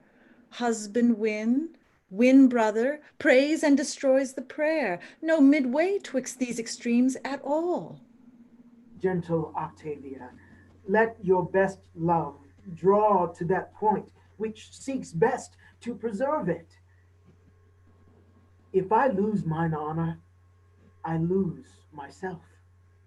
Better I were not yours than yours so branchless, but as you requested, yourself shall go betwixt. The meantime, lady, I'll raise the preparation of a war, shall stain your brother, make your soonest haste, so your desires are yours. Thanks to my lord. The Jove of power make me most weak, your reconciler. Wars twixt you twain would be as if the world should cleave, and that slain men should solder up the rift. When it appears to you where this begins, turn your displeasure that way. For our faults can never be so equal that your love can equally move with them. Provide your going, choose your own company, and command what cost your heart has mind to. Exeunt. Act 3, Scene 5. Same. Another room. Enter Demetrius and Abarbus and Eros meeting. How now, friend Eros? There's strange news come, sir. What, man? Caesar and Lepidus have made wars upon Pompey. This is old. What is the success?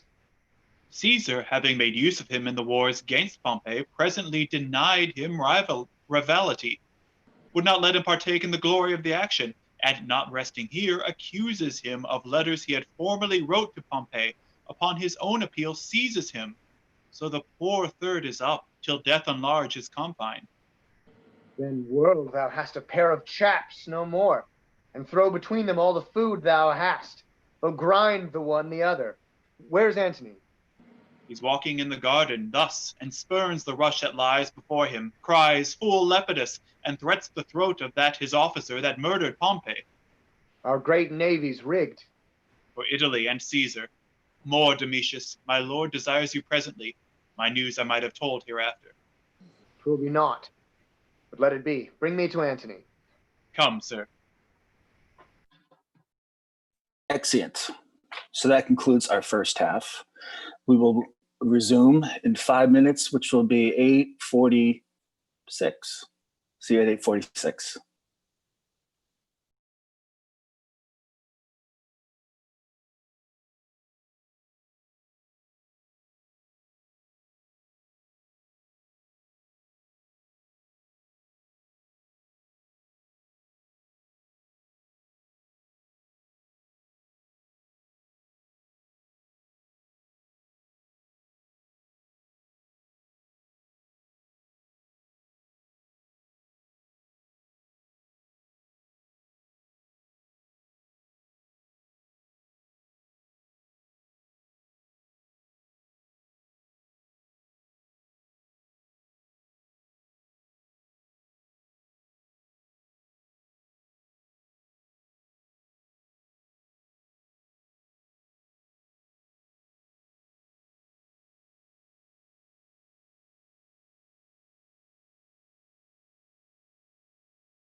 All right, welcome back to the second half.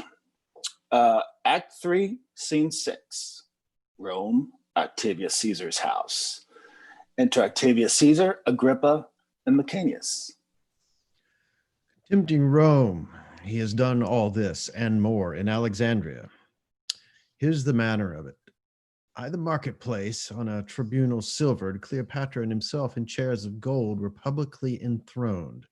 At the feet sat Caesarion, whom they call my father's son, and all the unlawful issue that their lust since then hath made between them. Unto her he gave the establishment of Egypt, made her of Lower Syria, Cyprus, Lydia, absolute queen. This in the public eye. And the common showplace where they exercise. His sons he there proclaimed the kings of kings.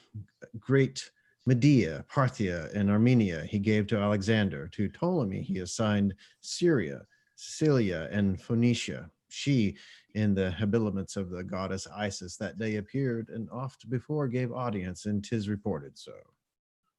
Let Rome be thus informed. Who queasy with his insolence already with their good thoughts call for him. The people know it, and have now received his accusations. Who does he accuse? Caesar, and that having in Sicily Sextus Pompeius spoiled. He had not rated him his part of the isle, then does he say, he lent me some shipping unrestored. Lastly, he frets that Lepidus of the triumvirate should be deposed, and being that we detain all his revenue. Sir, this should be answered. 'Tis done already, and the messenger gone. I have told him Lepidus was grown too cruel, that he his high authority abused, and did deserve his change. For what I have conquered, I grant him part, but then in his Armenia and other of his conquered kingdoms, I demand the like. He'll never yield to that. Or must not then be yielded to in this. Enter Octavia with her train. Hail, Caesar and my lord. Hail, most dear Caesar. That ever I should call thee castaway. You have not called me so, nor have you cause. Why have you stolen upon us thus? You come not like Caesar's sister. The wife of Antony should have an army for an usher, and the neighs of horse to tell of her approach long ere she did appear. The trees by the way should have been born men, and expectation fainted, longing for what it had not. Nay, the dust should have ascended to the roof of heaven, raised by your populous troops. But you are come a market maid to Rome, and have prevented the ostentation of our love, which, left unshone, is oft left unloved. We should have met you by sea and land, supplying every stage with an augmented greeting. Good my lord, to come thus was I not constrained, but did on my own free will. My lord, Mark Antony, hearing that you prepared for war, acquainted my grieved ear withal, whereon I begged his pardon for return.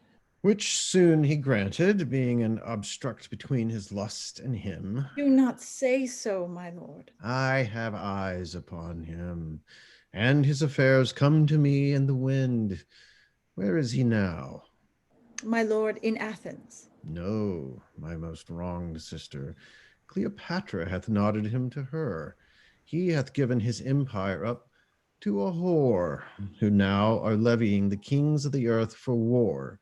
He hath assembled Bacchus, the king of Libya, Archelaus of Cappadocia, Philadelphus, king of Phalegonia, the Thracian king, Aedulas, king of Malchus of Arabia, king of Pont, Herod of Jewry, Mithridates, king of Commagene, and Pullum and Amythus, king of Mede and Laconia, were more larger list of scepters.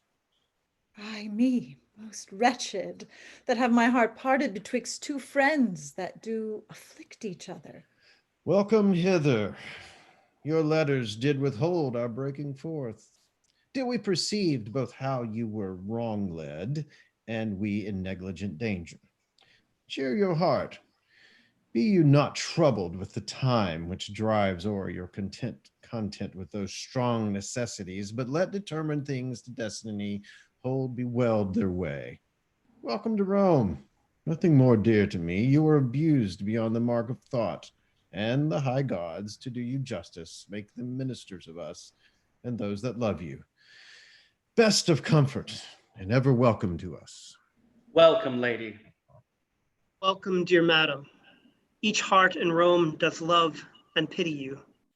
Only the adulterous Antony, most large in his abominations, turns you off and gives his potent regiment to a trull that noises it against us. Is it so, sir? Most certain. Sister, welcome. Pray you, be ever known to patience, my dearest sister. Exeunt, Act 3, Scene 7. Near Actium, Mark Antony's camp, enter Cleopatra and Domitius and Abarbus. I will be even with thee, doubt it not. But why? Why? Thou hast forspoke my being in these wars, and say it is not fit. Well, is it? Is it? If not denounced against us, why should not we be there in person? Well, I could reply, if we should serve with horse and mares together, the horse were merely lost. The mares would bear a soldier and his horse.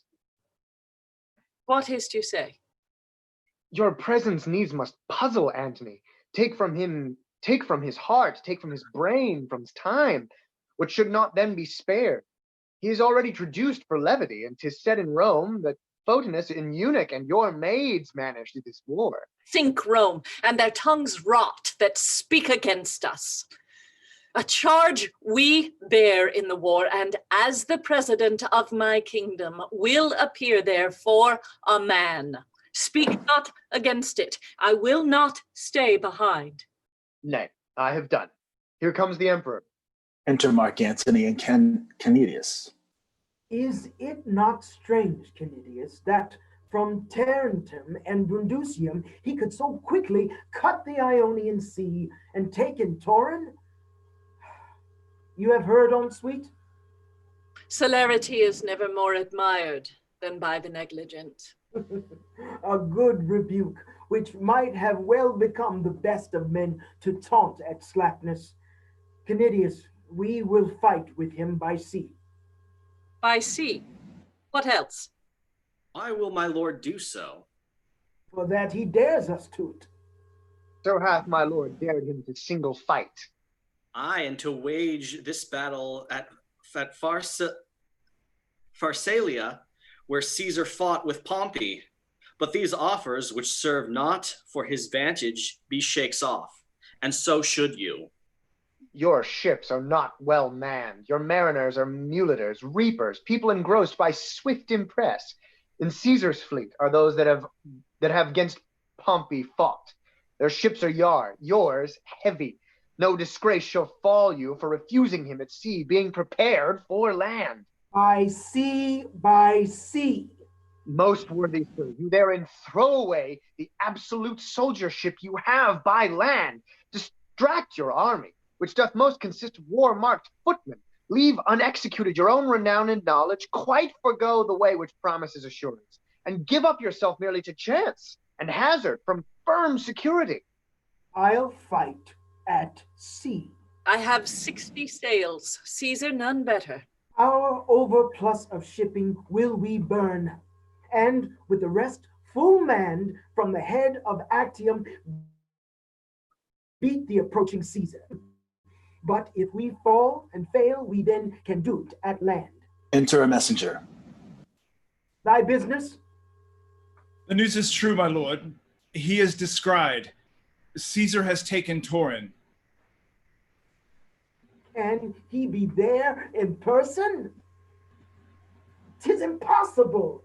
Strange that power should be. Canidius, our 19 legions thou shalt hold by land, and over our 12,000 horse. Wheel to our ship. Away, my Thetis. Enter a soldier. How now, worthy soldier? Noble emperor, do not fight by sea. Trust not to rotten planks. Do you misdoubt this sword and these my wounds? Let the Egyptians and the Phoenicians go a-ducking. we have used to conquer, standing on the land and fighting foot to foot. Well, away. Exit Mark Antony, Queen Cleopatra, and Domitius and Arvardus. Hercules, I think I am in the right. Soldier thou art. But his whole action grows not in the power on't, so our leaders led, and we are women's men. You keep by land the legions and the horses whole, do you not? Marcus Octavius, Marcus Justius, Publicola, and Salius are for sea, but we keep whole by land. The speed of Caesar's carries beyond belief. While he was yet in Rome, his power went out in such distractions as beguiled all spies. Who's his lieutenant, hear you? They say one Taurus. Well, I know the man. Enter a messenger. The emperor calls Canidius. With news the times with labor, and throws forth each minute some. Exeunt. Act 3, Scene 8. A plain near Actium. Enter Octavius Caesar, and Taurus, with his army marching. Taurus! My lord. Strike not by land. Keep whole. Provoke not battle till we have done at sea. Do not exceed the prescript of this scroll. Our fortune lies upon this jump. Exeunt. Act 3, Scene 9. Another part of the plain. Enter Mark Antony and Domitius and Arvardus. Set we our squadrons on yon side of the hill, in eye of Caesar's battle, from which place we may the number of the ships behold, and so proceed accordingly. Exeunt. Act 3, Scene 10. Another part of the plain. Canidius marcheth with his land army one way over the stage, and Taurus, the lieutenant of Octavius Caesar, the other way. After their going in is heard the noise of a sea fight. Alarum. Enter Domitius and Arvardus. Not all, not. I can behold no longer. The Antoniad, the Egyptian admiral, with all their 60 fly and turn the rudder to see if mine eyes are blasted. Enter Scarus. Gods and goddesses, all the whole synod of them. What's thy passion? The greater cantle of the world is lost with very ignorance. You kissed away kingdoms and governments. How appears the fight? The token pestilence where death is sure. Yon rebawded nag of Egypt, whom leprosy overtake.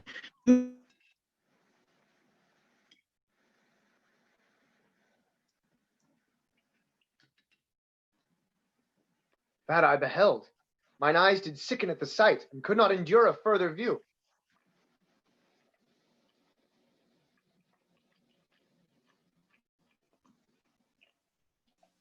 We lost him. I'll read it.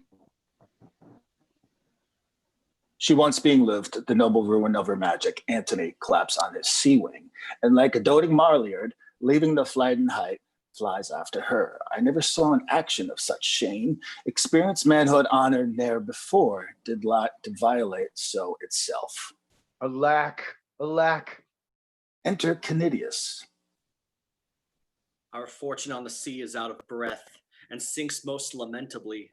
Had our general been what he knew himself, it had gone well. Ugh, he has given example for our flight most grossly by his own. Aye, are you thereabouts? Why then, good night indeed. Towards Pelenopolis are they fled.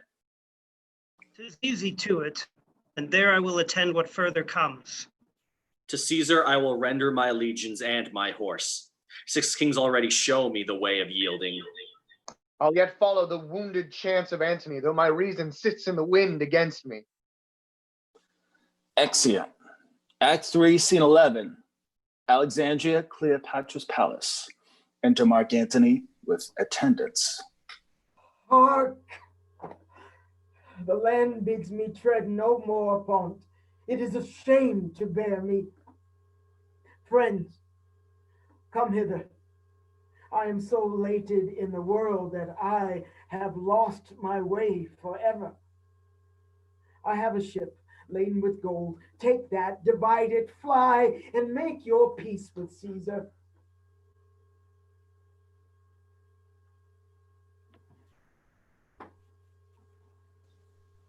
Fly I not with fled myself and have instructed cowards to run and show their shoulders. Friends, be gone. I have myself resolved upon a course which has no need of you.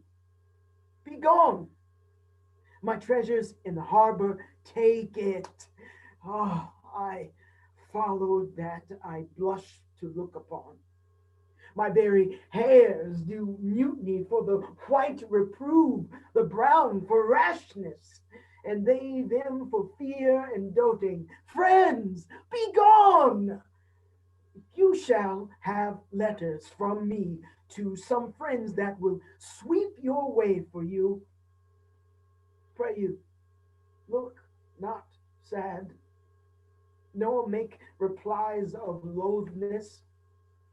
Take the hint which my despair proclaims.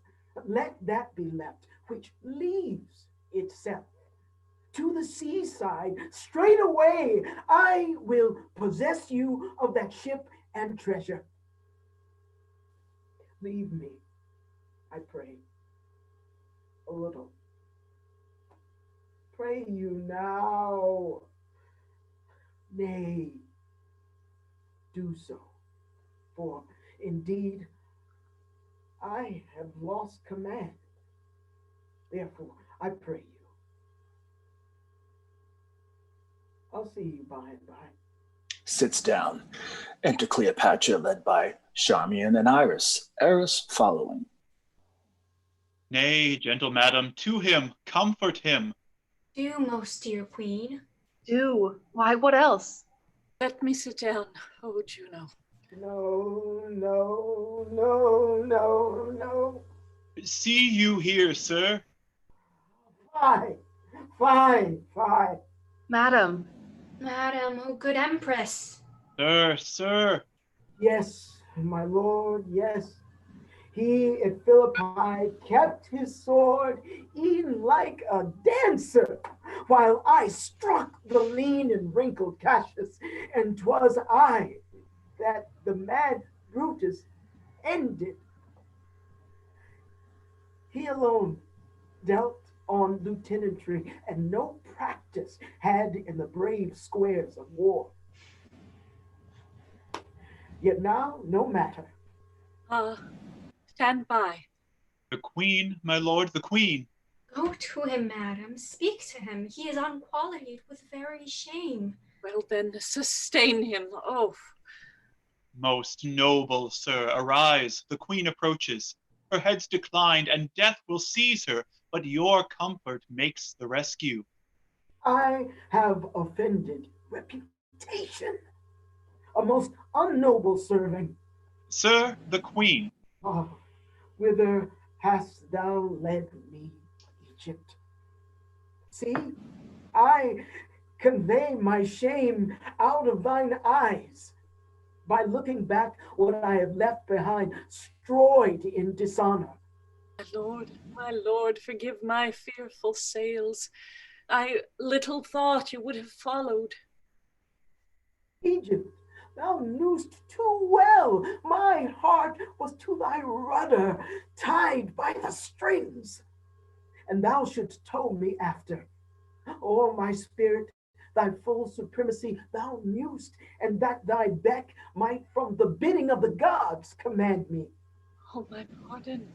Now I must to the young man send humble treaties, dodge and palter in the shifts of lowness, who with the half the bulk of the world as I pleased, making and marring fortunes. You didn't know how much you were my conqueror, and that my sword, made weak by my affection, would obey it on all cause. Pardon, pardon. Fall not a tear. I say, one of them rates all that is won and lost. Give me a kiss. Even this repays me. We sent our schoolmaster. Is he come back? Love, I am full of lead. Some wine within there, and our viands. Fortune knows we scorn her most when most she offer blows. Exeunt. Act 3, Scene 12, Egypt. Octavius Caesar's camp. Enter Octavius Caesar, Dolabella, Thyreus, with others. Let him appear that comes from Antony. Know you him? Caesar, 'tis his schoolmaster, an argument that he is plucked, when hither he sends so poor opinion off his wing, which had superfluous kings for messengers not many moons gone by. Enter Ephornius, ambassador for Mark Antony. Approach and speak. Such as I am, I come from Antony. I was of late as petty to his ends, as is the morn dew on the myrtle leaf to his grand sea. Be it so, declare thine office. Lord of his fortunes, he salutes thee, and requires to live in Egypt, which not granted, he lessens his requests, and to thee sues to let him breathe between the heavens and earth, a private man in Athens. This for him. Next, Cleopatra does confess thy greatness, submits her to thy might, and of thee craves the circle of the Ptolemies for her heirs, now hazard it to thy grace. For Antony, I have no ears to his request. The queen of audience, nor desire shall fail. So she from Egypt drive her all disgraced friend, or take his life there. If she perform, she shall not sue unheard. So to them both. Fortune pursue thee. Bring him through the bands. Exit Euphronius. To Thyreus. To try eloquence, now 'tis time. Dispatch. From Antony win Cleopatra, promise, and in our name what she requires, add more. From thine invention offers. Women are not in their best fortune strong, but want will perjure the ne'er-touched vestal. Try thy cunning, Thyreus. Make thine own edict for thy pains, which we will answer as a law.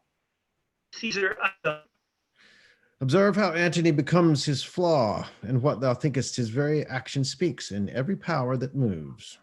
Caesar, I shall. Exeunt. Act 3, Scene 13, Alexandria, Cleopatra's palace. Enter Cleopatra, Domitius Enobarbus, Charmian, and Iris. What shall we do, Enobarbus? Think and die. Is Antony or we in fault for this? Antony only, that would make his will lord of his reason. What though you fled from that great face of war, whose several ranges frighted each other? Why should he follow?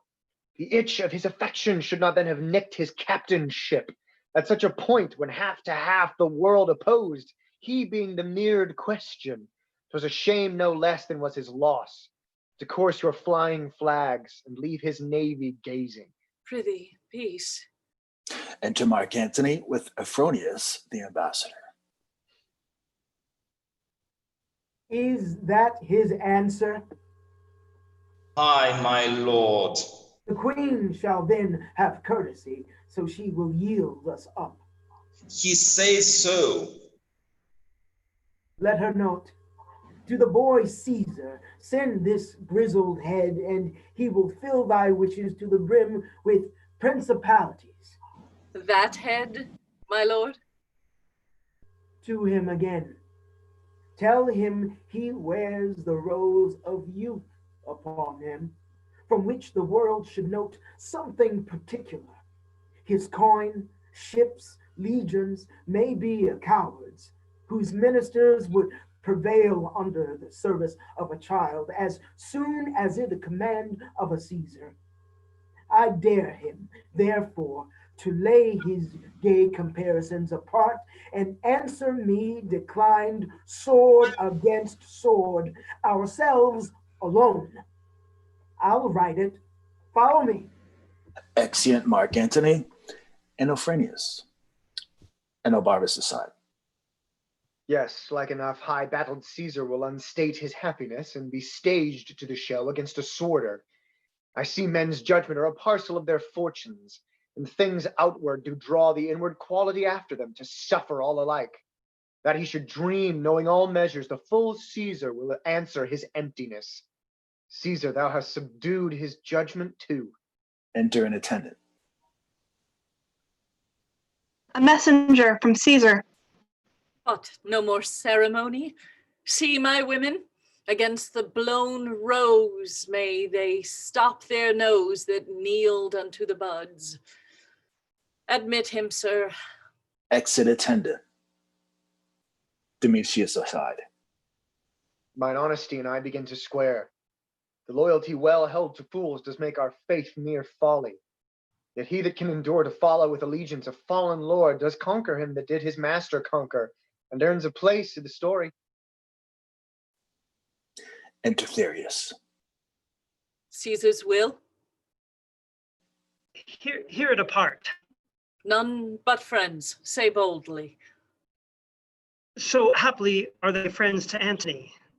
He needs as many, sir, as Caesar has, or needs not us. If Caesar please, our master will leap to be his friend. For us, you know, whose he is we are, and that is Caesar's. So, thus then, thou most renowned, Caesar entreats not to consider in what case thou standest, further than he is Caesar. Go on, right royal.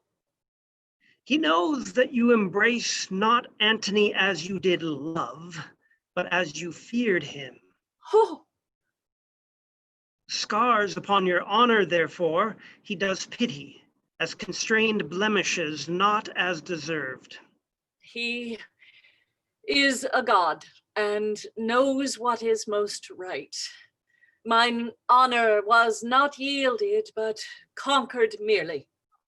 Speaks aside. To be sure of that, I will ask Antony. Sir, thou art so leaky, that we must leave thee to thy sinking, for thy dearest quit thee. He exits. Shall I say to Caesar what you require of him? For he partly begs to be desired to give. It much would please him that of his fortunes you should make a staff, that of his fortunes you should make a staff to lean upon. But it would warm his spirits to hear from me you had left Antony, and put yourself under his shroud, the universal landlord. What's your name?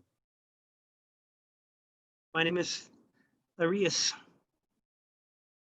Most kind messenger, say to great Caesar this. In deputation, I kiss his conquering hand. Tell him I am prompt to lay my crown at his feet and there to kneel. Tell him from his all-obeying breath, I hear the doom of Egypt. 'Tis your noblest course. Wisdom and fortune combating together, if that the former dare but what it can, no chance may shake it. Give me grace to lay my duty on your hand. Your Caesar's father oft, when he hath mused of taking kingdoms in, bestowed his lips on that unworthy place as it rained kisses. Re-enter Mark Antony and Domitius Anabartus. Favors? By Jove, that thunders. What art thou, fellow? One that but performs the bidding of the fullest man, and worthiest to have command obeyed. Speaks aside. You will be whipped. Roach there. Aye, you kite. Now gods and devils, authority melts from me. Of late, when I cried, ho, like boys unto a muss, kings would start forth and cry, your will? Have you no ears? I am Antony yet. Enter attendants. Take hence this jack and Speaks aside. Speaks aside.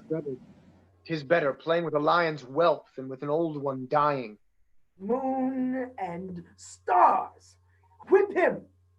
Were 20 of the greatest tributaries that do acknowledge Caesar, should I find them so saucy with the hand of she here? Oh, what's her name since she was Cleopatra?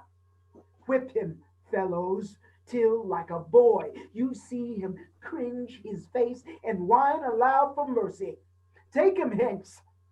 Mark Antony. Tug him away. Being whipped, bring him again. This jack of Caesar's shall bear us an errand to him. Exeunt attendants with Thyreus. You were half blasted ere I knew you. Ha! Have I my pillow left unpressed in Rome, forborne the getting of a lawful race, and by a gem of women to be abused by one that looks on feeders? Good, my lord.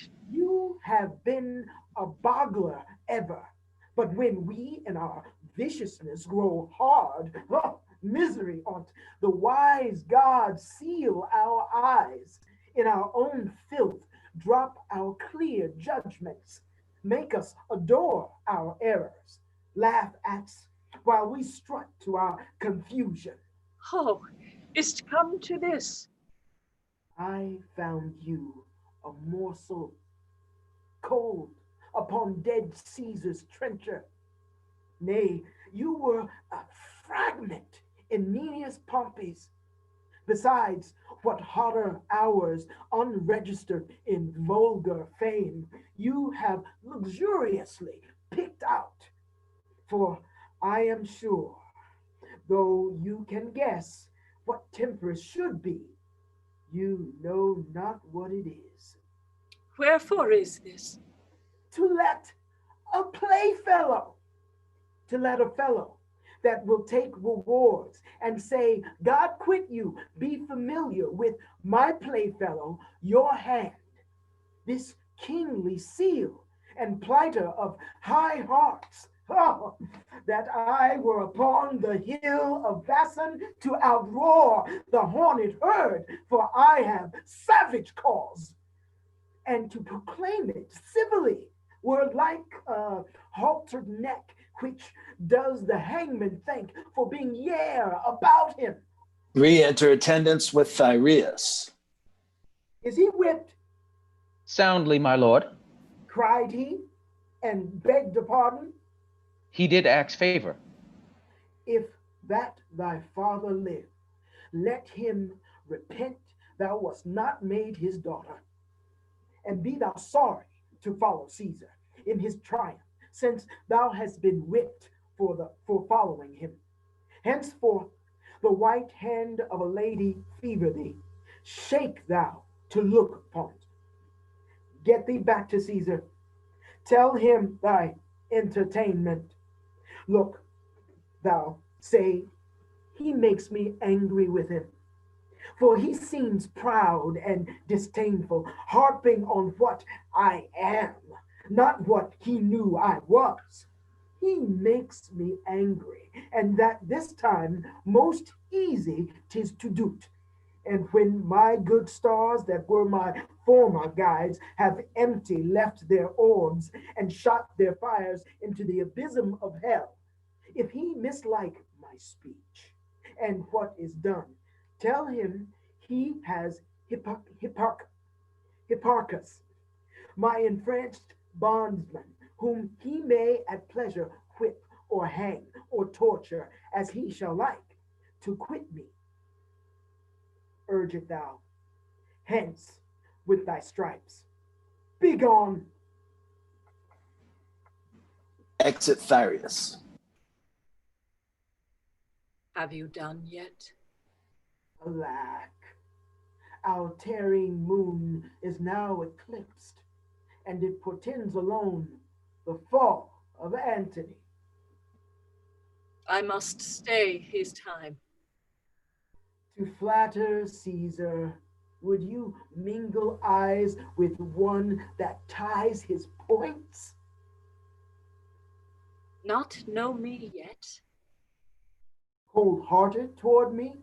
Ah, dear, if I be so, from my cold heart let heaven engender hail, and poison it in the source, and the first stone drop in my neck. As it determines, so dissolve my life. The next Caesarean smite, till by degrees the memory of my womb, together with my brave Egyptians all, by this discandying of this pelleted storm, lie graveless, till the flies and gnats of Nile have buried them for prey. I am satisfied. Caesar sits down in Alexandria, where I will oppose his fate. Our force by land hath nobly held. Our severed navy too hath knit again, and fleet threatening most sea-like. Where hast thou been, my heart? Dost thou hear, lady? If from the field I shall return once more to kiss these lips, I will appear in blood. I and my sword will earn our chronicle. There's hope in it yet. That's my brave lord. I will be treble-sinewed, hearted, breathed, and fight maliciously. For when mine hours were nice and lucky, men did ransom lives of me for jests. But now I'll set my teeth and send to darkness all that stopped me. Come, let's have one other gaudy night. Call to me all my sad captains. Fill our bowls once more. Let's mock the midnight bell. It is my birthday. I had thought to have held it poor, but since my lord is Antony again, I will be Cleopatra. We will yet do well. Call all his noble captains to my lord. Do so. Speak, and we'll speak to them. And tonight I'll force the wine peep through their scars. Come on, my queen. There's sap in yet. The next time I do fight, I'll make death love me, for I will contend even with his pestilent scythe. Exeunt all but Domitius and Obarbus. Now he'll outstare the lightning. To be furious is to be frighted out of fear. And in that mood, the dove will peck the estrage. And I see still the diminution of in our captain's brain restores his heart. When valor preys on reason, it eats the sword it fights with. I will seek some way to leave him. Exit. Act 6, Scene 4. I'm sorry, Act 4, Scene 1. Before Alexandria, Octavius Caesar's camp. Enter Octavius Caesar, Agrippa, and Macanus with his army. Octavius Caesar reading a letter. He calls me boy and chides, as he had power to beat me out of Egypt. My messenger he hath whipped with rods, dares me to personal combat, Caesar to Antony. Let the old ruffian know I have many other ways to die. Meantime, laugh at his challenge. Caesar must think, when one so great begins to rage, he's hunted even to falling. Give him no breath, but now make boot of his distraction. Never anger made good guard for itself. Let our best heads know that tomorrow, the last of many battles we mean to fight. Within our files there are, of those that served Mark Antony but late, enough to fetch him in. See it done. and feast the army. We have store to do it, and they have earned the waste. For Antony. Exeunt. Act 4, Scene 2. Enter Mark Antony, Cleopatra, Domitius Enobarbus, Charmian, Iris, Alexis, with others. He will not fight with me, Domitius. No. Why should he not? He thinks being 20 times a better fortune, he is 20 men to one. Tomorrow, soldier, by sea and land, I'll fight. Or I will live, or bathe my dying honor in the blood shall make it live again. Wilt thou fight well? I'll strike and cry, take all. Well said. Come on, call forth my household servants. Let tonight be bounteous at our meal. Enter 3 or 4 servitors. Give me thy hand. Thou hast been rightly honest. So hast thou, and thou, and thou. You have served me well, and kings have been your fellows. Cleopatra, aside Domitius Enobarbus. What means this? Domitius, aside to Cleopatra. 'Tis one of those odd tricks which sorrow shoots out of the mind. And thou art honest too. I wish I could be made so many men, and all of you clapped together in an Antony, that I might do you service so good as you have done. God's Well, my good fellows, wait on me tonight. Scant not my cups, and make as much of me as when mine empire was your fellow too, and suffered my command. Cleopatra, aside to Domitius Enobarbus. What does he mean? Speaks aside to Cleopatra. Make his followers weep. Tend to me tonight. May it be it is the period of your duty. Haply you shall not see me more.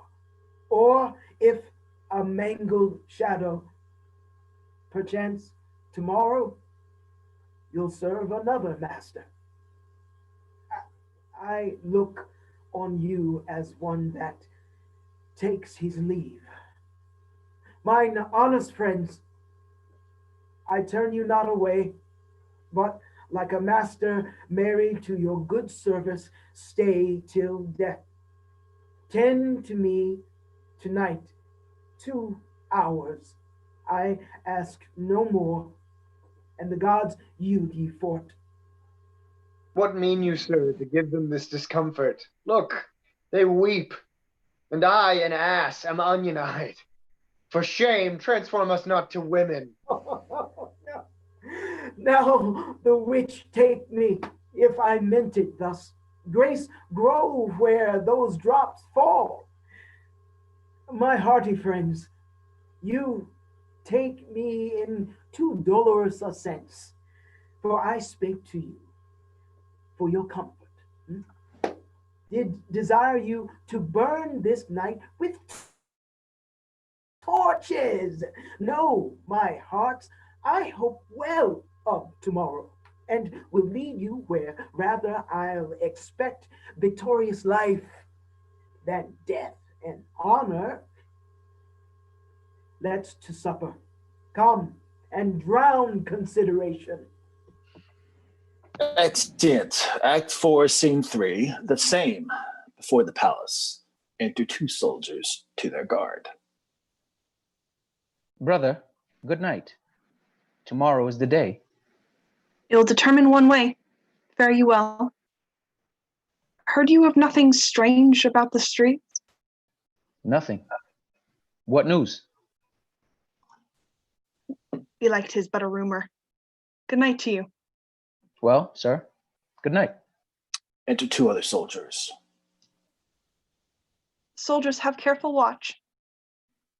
You, good night. Good night. They place themselves in every corner of the stage. Here we. And if tomorrow our navy thrive, I have an absolute hope our landsmen stand up. 'Tis a brave army and full of purpose. Music of the Hot Boys as under the stage. Peace. What noise? List. List. Hark. Music in the air. Under the earth. It sounds well, does it not? Peace, I say. What should this mean? 'Tis the god Hercules, whom Antony loved, now leaves him. Walk. Let's see if the other watchmen do hear what we do. They advance to another post, How now, masters? speaking together. How now? How now? How How now? Do you hear this? Hear this. Aye. Is it not strange? Do you hear, masters? Do you hear? Follow the noise so far as we have quarter. Let's see how it will give off. Content. 'Tis strange. Strange. Strange. Exit, Act 4, Scene 4. The same. A room in the palace. Enter Mark Antony and Cleopatra, Charmian, and others attending.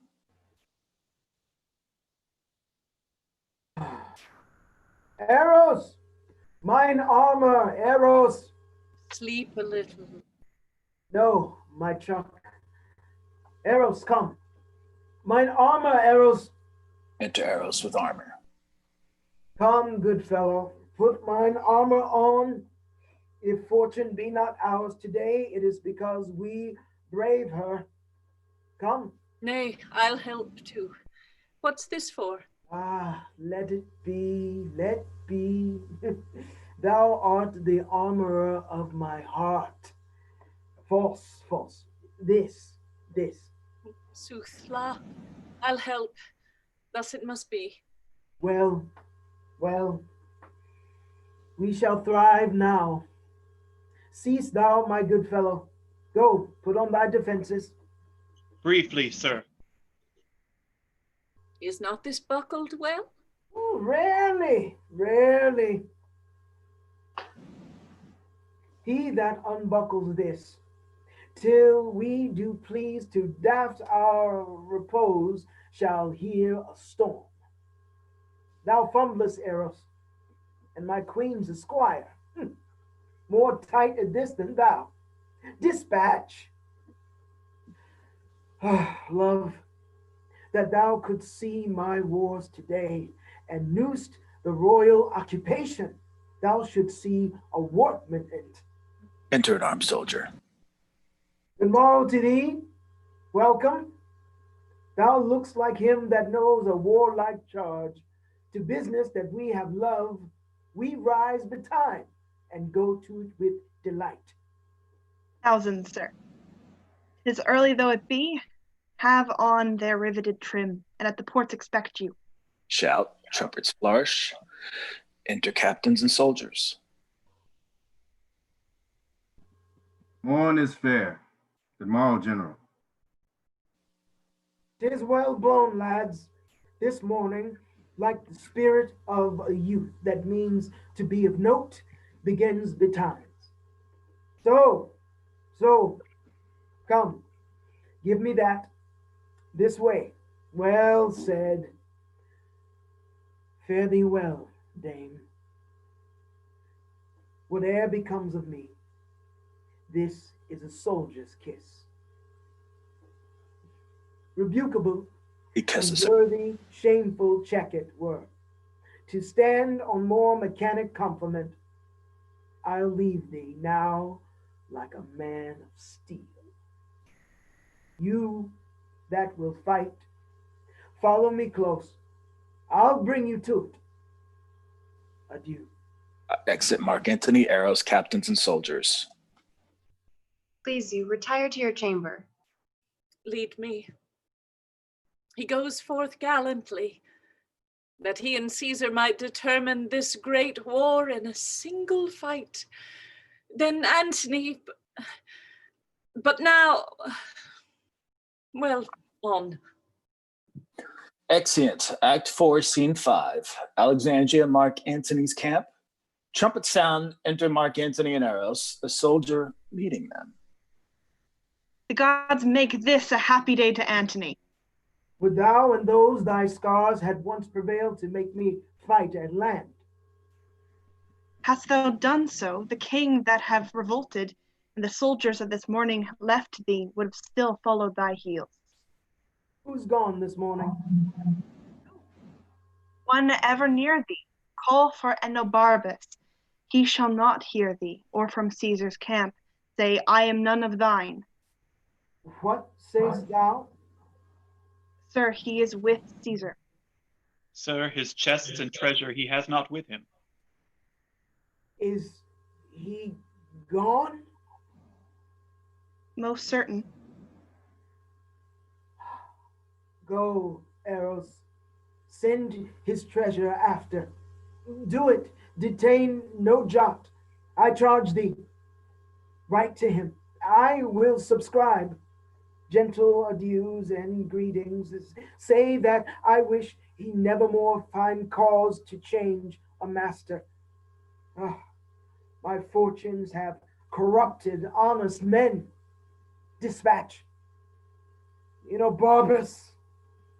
Exeunt. Act 4, Scene 6, Alexandria, Octavius Caesar's camp. Flourish. Enter Octavius Caesar, Agrippa, with Domitius Enobarbus, and others. Go forth, Agrippa, and begin the fight. Our will is Antony be took alive. Make it so known. Caesar, I shall. Exit. The time of universal peace is near. Prove this a prosperous day. The three-nooked world shall bear the olive freely. Enter messenger. Antony is coming to the field. Go charge Agrippa, plant those that have revolted in the van, that Antony may seem to spend his fury upon himself. Exeunt all but Domitius Enobarbus. Alexis did revolt, and went to jury on affairs of Antony. There did persuade great Herod to incline himself to Caesar and leave his master Antony. For this pain Caesar hath hanged him. Canidius and the rest that fell away have entertainment, but no honorable trust. I have done ill, of which I do accuse myself so sorely that I will joy no more. Enter a soldier of Caesar's. Enobarbus, Antony hath after thee sent to all thy treasure, with his bounty overplus. The messenger came on my guard, and at thy tent is now unloading of his mules. I give it you. Mock not, Enobarbus. I tell you true, best you save the bringer out of the host. I must attend mine office, or would have done it myself. Your emperor continues still a Job. Soldier exits. I am alone the villain of the earth, and feel I am so most. O Antony, thou mine of bounty, how wouldst thou have paid my better service, when my turpitude thou dost so crown with gold? This blows my heart.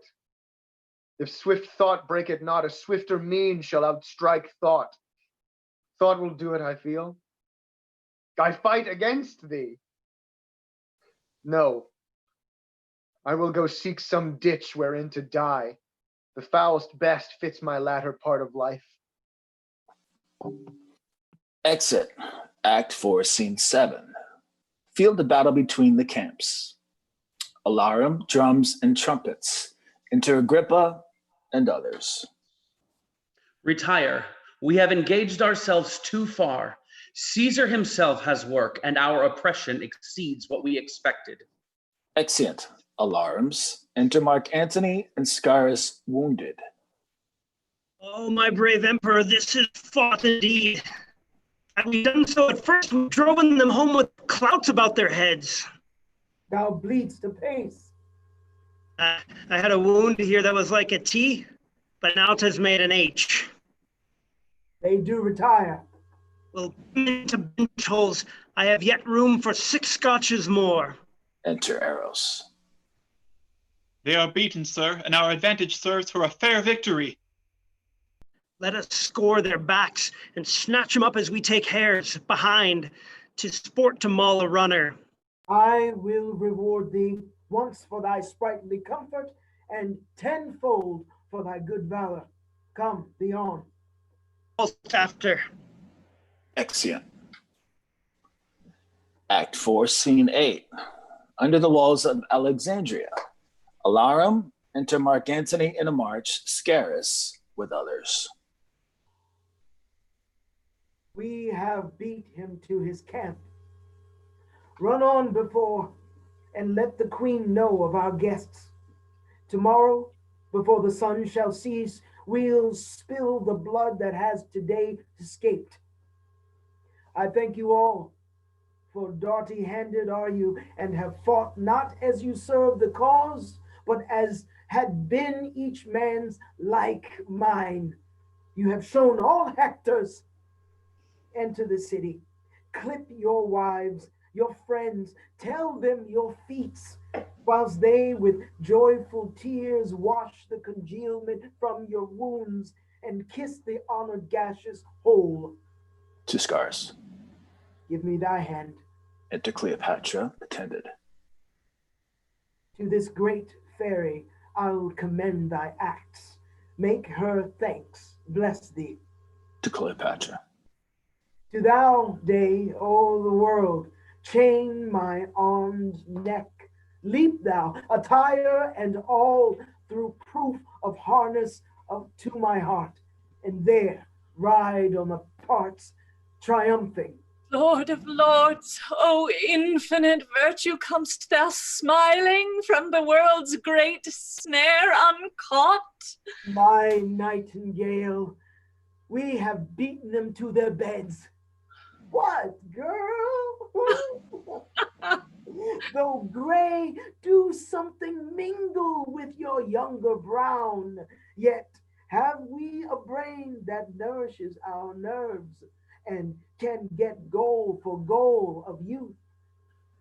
Behold, this man, commend unto his lips thy favoring hand. Kiss it, my warrior. He hath fought today as if a god in hate of mankind had destroyed in such a shape.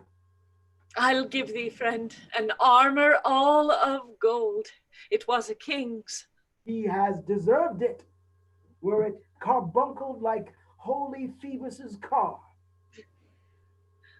Give me thy hand. Through Alexandria make a jolly march. Bear our hacked targets like the men that owe them.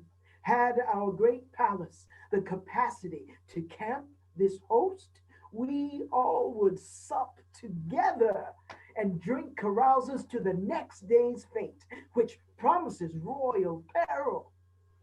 Trumpeters with brazen din blast you the city's ear. Make mingle with rattling tambourines that heaven and earth may strike their sounds together, applauding our approach. Exeunt. Act 4, Scene 9. Octavius Caesar's camp. Sentinels at their post. If we be not relieved within this hour, we must return to the court of God. The night is shiny, and they say we shall embattle by the second hour in the morn. The last day was a shrewd one, too. Enter Demedius and Obarbus. Oh, bear me witness, knight. What man is this? Stand close and list him. Be witness to me, O thou blessed moon, when men revolted shall upon record bear hateful memory.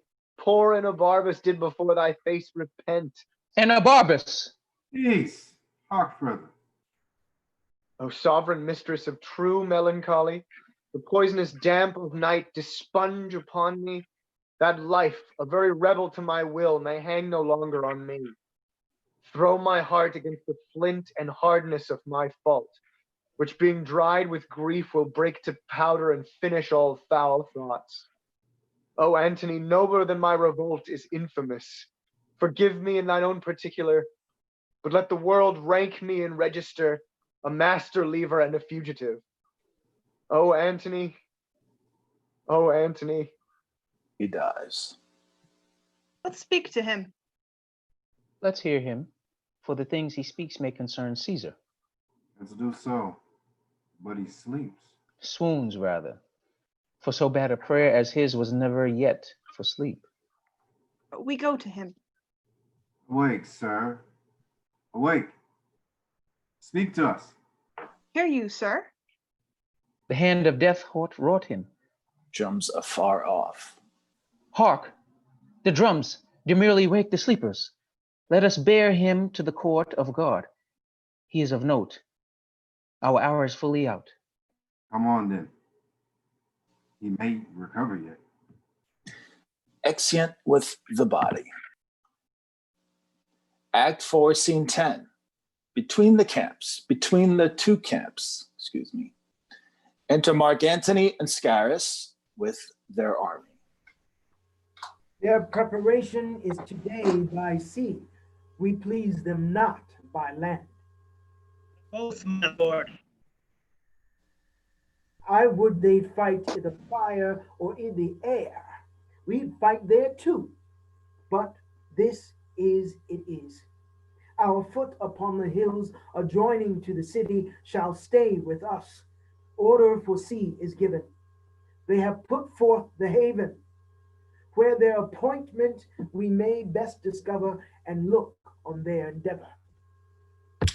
Exeunt. Act 4, Scene 11. Another part of the same. Enter Octavius Caesar and his army.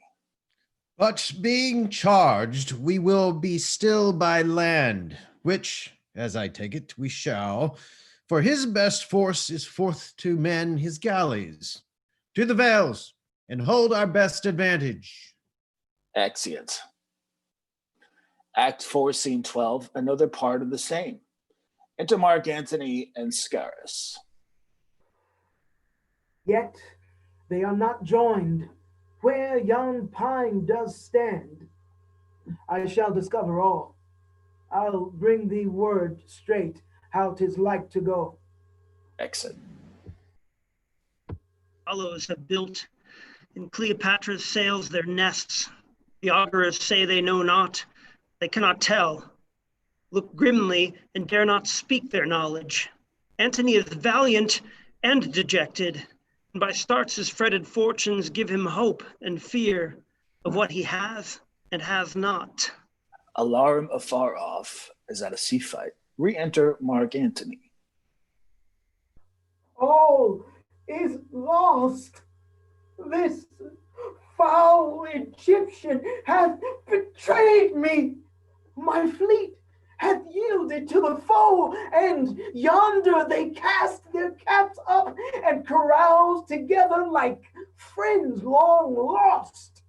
Triple-turned whore, 'tis thou hast sold me to this novice, and my heart makes only wars on thee. Oh, bid them fly all. For when I am revenged upon my charm, I have done all. Bid them all fly. Be gone.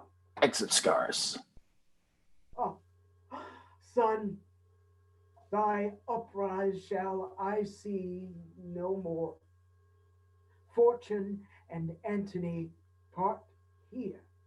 Even here do we shake hands. All come to this. The hearts that spanieled me at heels, to whom I gave their wishes, do discandy, melt their sweets on blossoming Caesar. And this pine is barked that overtop them all. Betrayed I am. This false soul of Egypt, this grave charm whose eye becked forth my wars and called them home, whose bosom was my crownet, my chief, and like a right gypsy hath at fast and loose beguiled me to the very heart of loss. What? Eros! Eros! Enter Cleopatra. Ah, thou spell, avaunt! Why is my lord enraged against his love? Vanish, or I shall give thee thy deserving, and blemish Caesar's triumph. Let him take thee, and hoist thee up to the shouting plebeians. Follow his chariot like the greatest spot of all thy sex, most monster-like. Be shown for poor stimunatives, for doits, and let patient Octavia plow thy visage up with her prepared nails. Exit Cleopatra. 'Tis well thou art gone. If it be well to live, but better 'twere thou fell'st into my fury. For one death might have prevented many.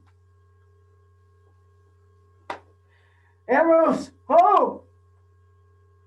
The shirt of Nessus is upon me.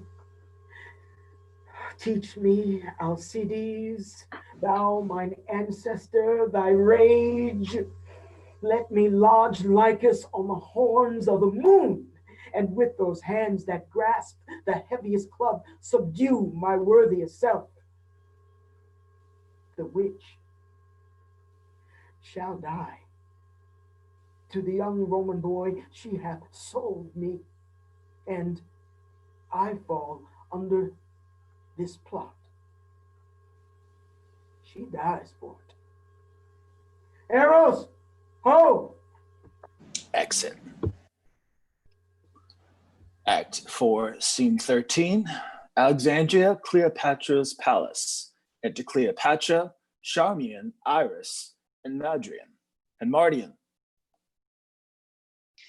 Help me, my women. Oh, he is more mad than Telamon for his shield. The boar of Thessaly was never so embossed. The monument. There lock yourself and send him word you are dead. The soul and body rive not more in parting than greatness going off. To the monument. Mardian, go tell him I have slain myself. Say that the last I spoke was Antony, and word it pretty piteously. Hence, Mardian, and bring me how he takes my death. To the monument.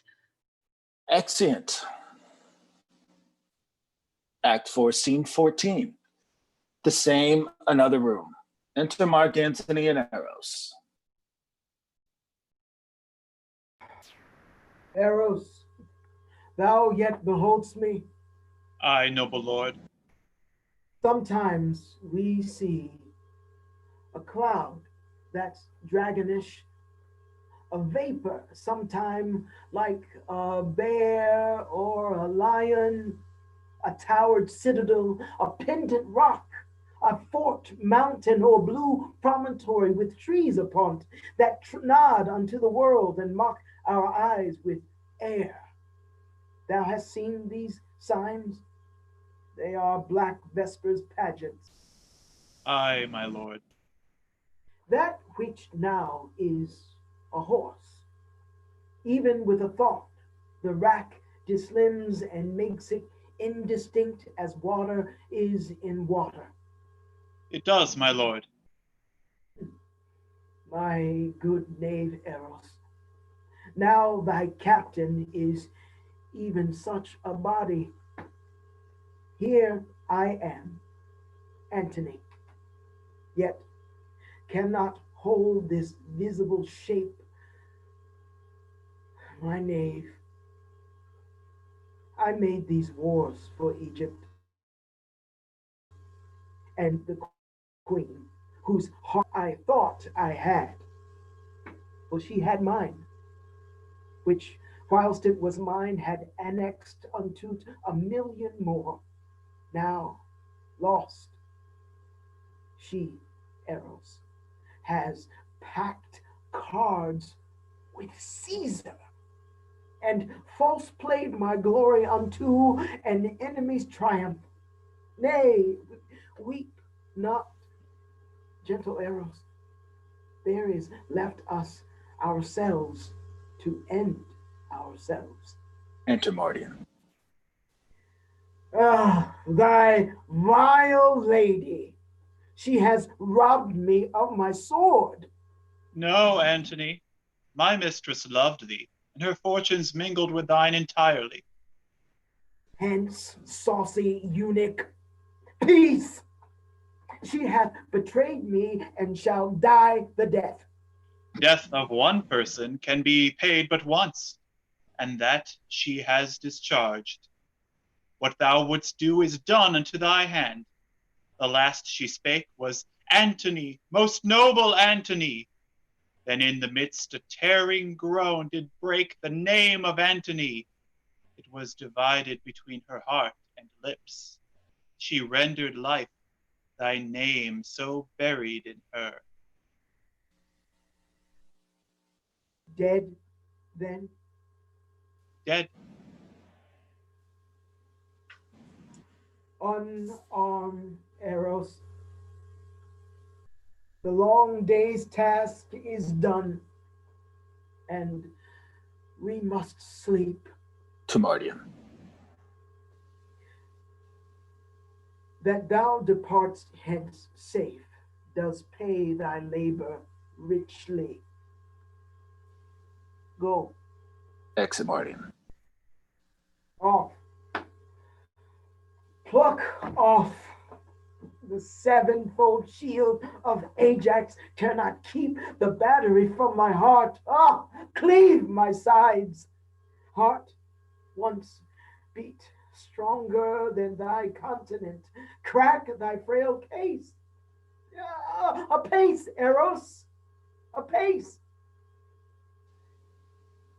No more, soldier. Bruised pieces, go. You have been nobly born. From me one. Exit Eros.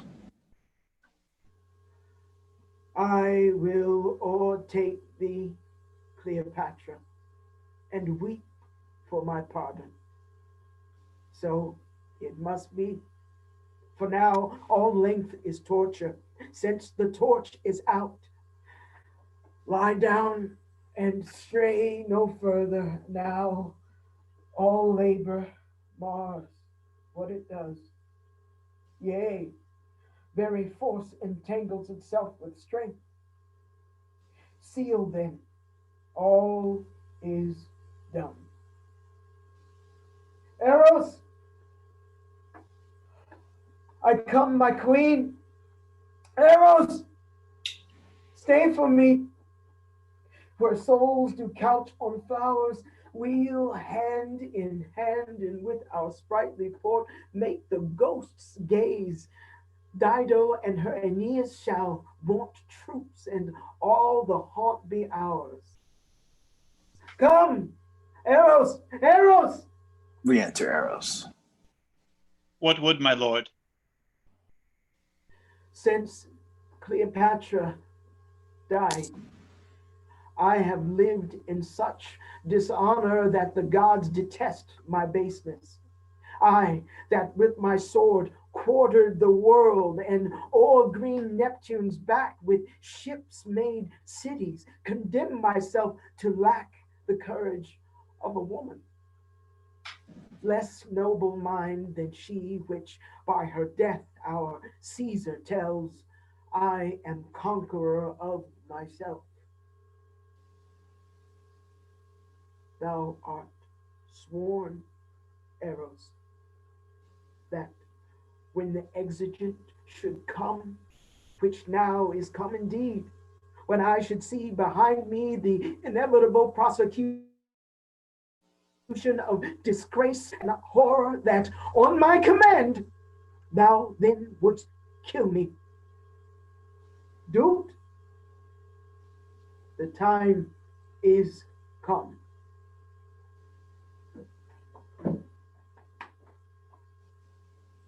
Thou strikest not me, 'tis Caesar thou defeatst. Put color in thy cheek. The gods withhold me. Shall I do that which all the Parthian darts, though enemy, lost aim, and could not? Eros, wouldst thou be windowed in great Rome, and see thy master thus with pleached arms, bending down his cordial neck, his face subdued to penetrative shame, whilst the wheeled seat of fortunate Caesar, drawn before him, branded his baseness that ensued? I would not see it. Come then, for with a wound I must be cured. Draw thy honor sword, which thou hast worn most useful for thy country. Oh, sir, pardon me. When I did make thee free, sworest thou not then to do this when I bade thee? Do it at once, or thy precedent service are all but accidents, unpurposed. Draw. Come. Turn from me then, that noble countenance wherein the worship of the whole world lies. No, thee. Turning from him. My sword is drawn. Then let it do at once the thing why thou hast drawn it. My dear master, my captain, and my emperor, let me say, before I strike this bloody stroke, farewell. 'Tis said, man, and farewell. Farewell, great chief. Shall I strike now? Now, Eros. Why, there then! Thus do I escape the sorrow of Antony's death. He kills himself.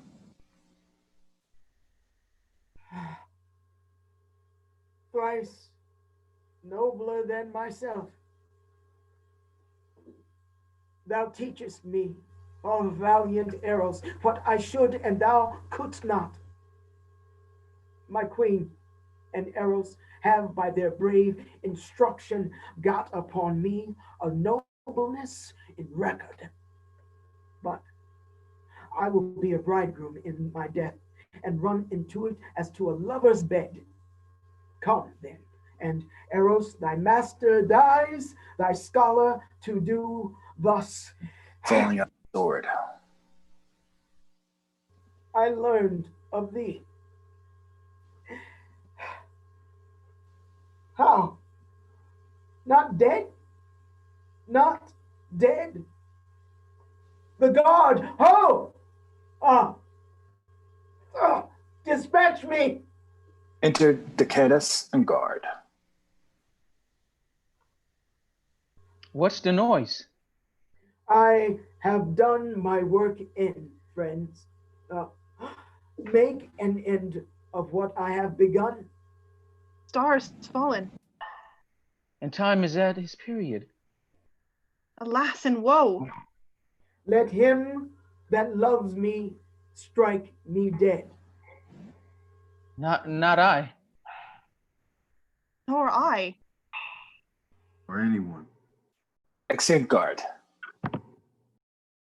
Thy death and fortunes, bid thy followers fly. This sword was sown to Caesar. With these tidings shall enter me with him.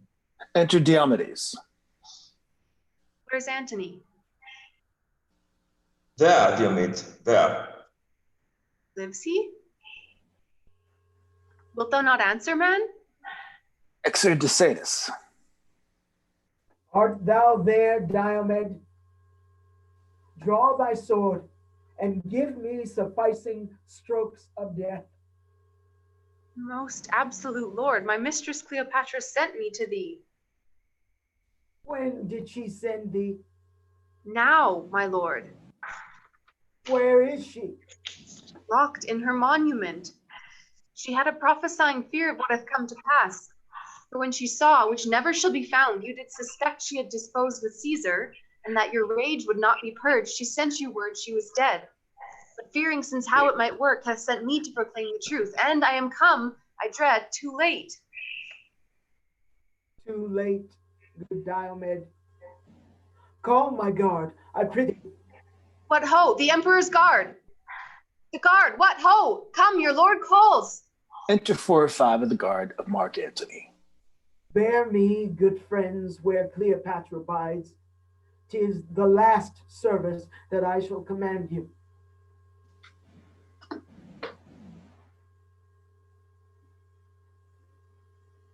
Woe are we, sir, that you may not live to wear all your true followers out. Heavy day. Nay, good friends, do not please sharp fate to grace it with your sorrows. Bid that welcome which comes to punish us, and we punish it, seeming to bear it lightly. Take me up. I have led you oft. Carry me now, good friends, and have my thanks for all. Exit, bearing Mark Antony. Act 4, Scene 15, the same, a monument. Enter Cleopatra and her maids aloft with Charmian and Iris.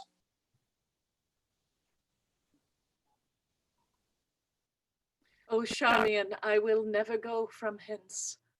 Be comforted, dear madam. No, I will not. All strange and terrible events are welcome, but comforts we despise. Our sighs of sorrow proportioned to our cause must be as great as that which makes it. Enter below Diomedes. How now? Is he dead? His death's upon him, but not dead. Look out the other side your monument. His guard hath brought him thither. Enter below Mark Antony, borne by the guard. O son, burn the great sphere thou movest in. Darkling stand the varying shore of the world.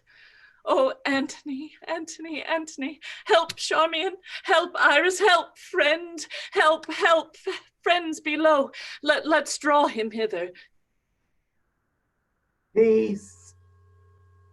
Not Caesar's valor hath o'erthrown Antony, but Antony hath triumphed on itself. So it should be that none but Antony should conquer Antony. But woe it is.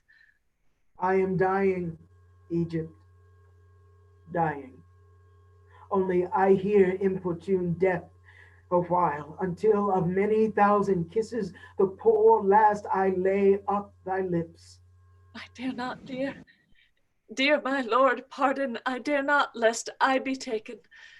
Not the imperious show of the full fortuned Caesar ever shall be broached with me if knife, drugs, serpents have edge, sting, or operation. I am safe. Your wife Octavia, with her modest eyes and still conclusion, shall acquire no honor demurring on me. But come, Antony, help me, my women. We must draw thee up. Assist, good friends. Quick! I am gone. Here's good sport indeed. How heavy weighs my lord. Our strength is all gone into heaviness that makes the weight. Had I great Juno's power, the strong-winged Mercury should fetch thee up and set thee by Jove's side. Yet come a little. Wishes were ever fools. Oh, come, come, come. They heave Mark Antony aloft to Cleopatra. And welcome, welcome. Die where thou hadst lived. Quicken with kissing. Had my lips that power, thus would I wear them out. A heavy sight. I am dying, Egypt, dying. Give me some wine and let me speak a little. No, let me speak, and let me rail so high that the false housewife Fortune breaks her wheel, provoked by my offense. One word, sweet queen.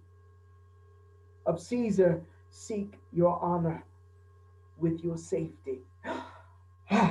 They do not go together. Gentle, hear me. None about Caesar trust but Proculius. My resolution and my hands I'll trust. None about Caesar. The miserable change now at my end, lament nor sorrow at, but please your thoughts in feeding them with those my former fortunes wherein I lived, the greatest prince of the world, the noblest, and do now not basely die, not cowardly put off my helmet to my countrymen, a Roman by a Roman valiantly vanquished. Now, my spirit is going. I can no more. Noblest of men would die. Hast thou no care of me? Shall I abide in this dull world, which in thy absence is no better than a sty? Oh, see, my women. Mark Antony dies. The crown of the earth doth melt. My lord, oh, withered is the garland of the war. The soldier's pole is fallen. Young boys and girls are level now with men. The odds is gone, and there is nothing left remarkable beneath the visiting sun. She faints. Oh, quietness, lady. She is dead too, our sovereign. Lady? Madam. Oh, madam. Madam. Madam. Royal Egypt, Empress. Peace. Peace, Iris. No more, but in a woman, and commanded by such poor passion as the maid that milks and does the meanest chairs. It were for me to throw my scepter at the injurious gods, to tell them that this world did equal theirs till they had stolen our jewel. All's but naughty. Patience is Scottish, and impatience becomes a dog that's mad.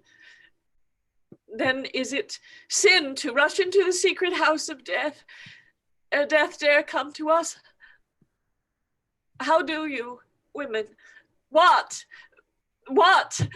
Good cheer! Why, how, Charmian, my noble girls. Oh, women, look. Our lamp is spent. It's out. Good sirs, take heart. We'll bury him. And then what's brave, what's noble, let's do it after the high Roman fashion, and make death proud to take us. Come, away.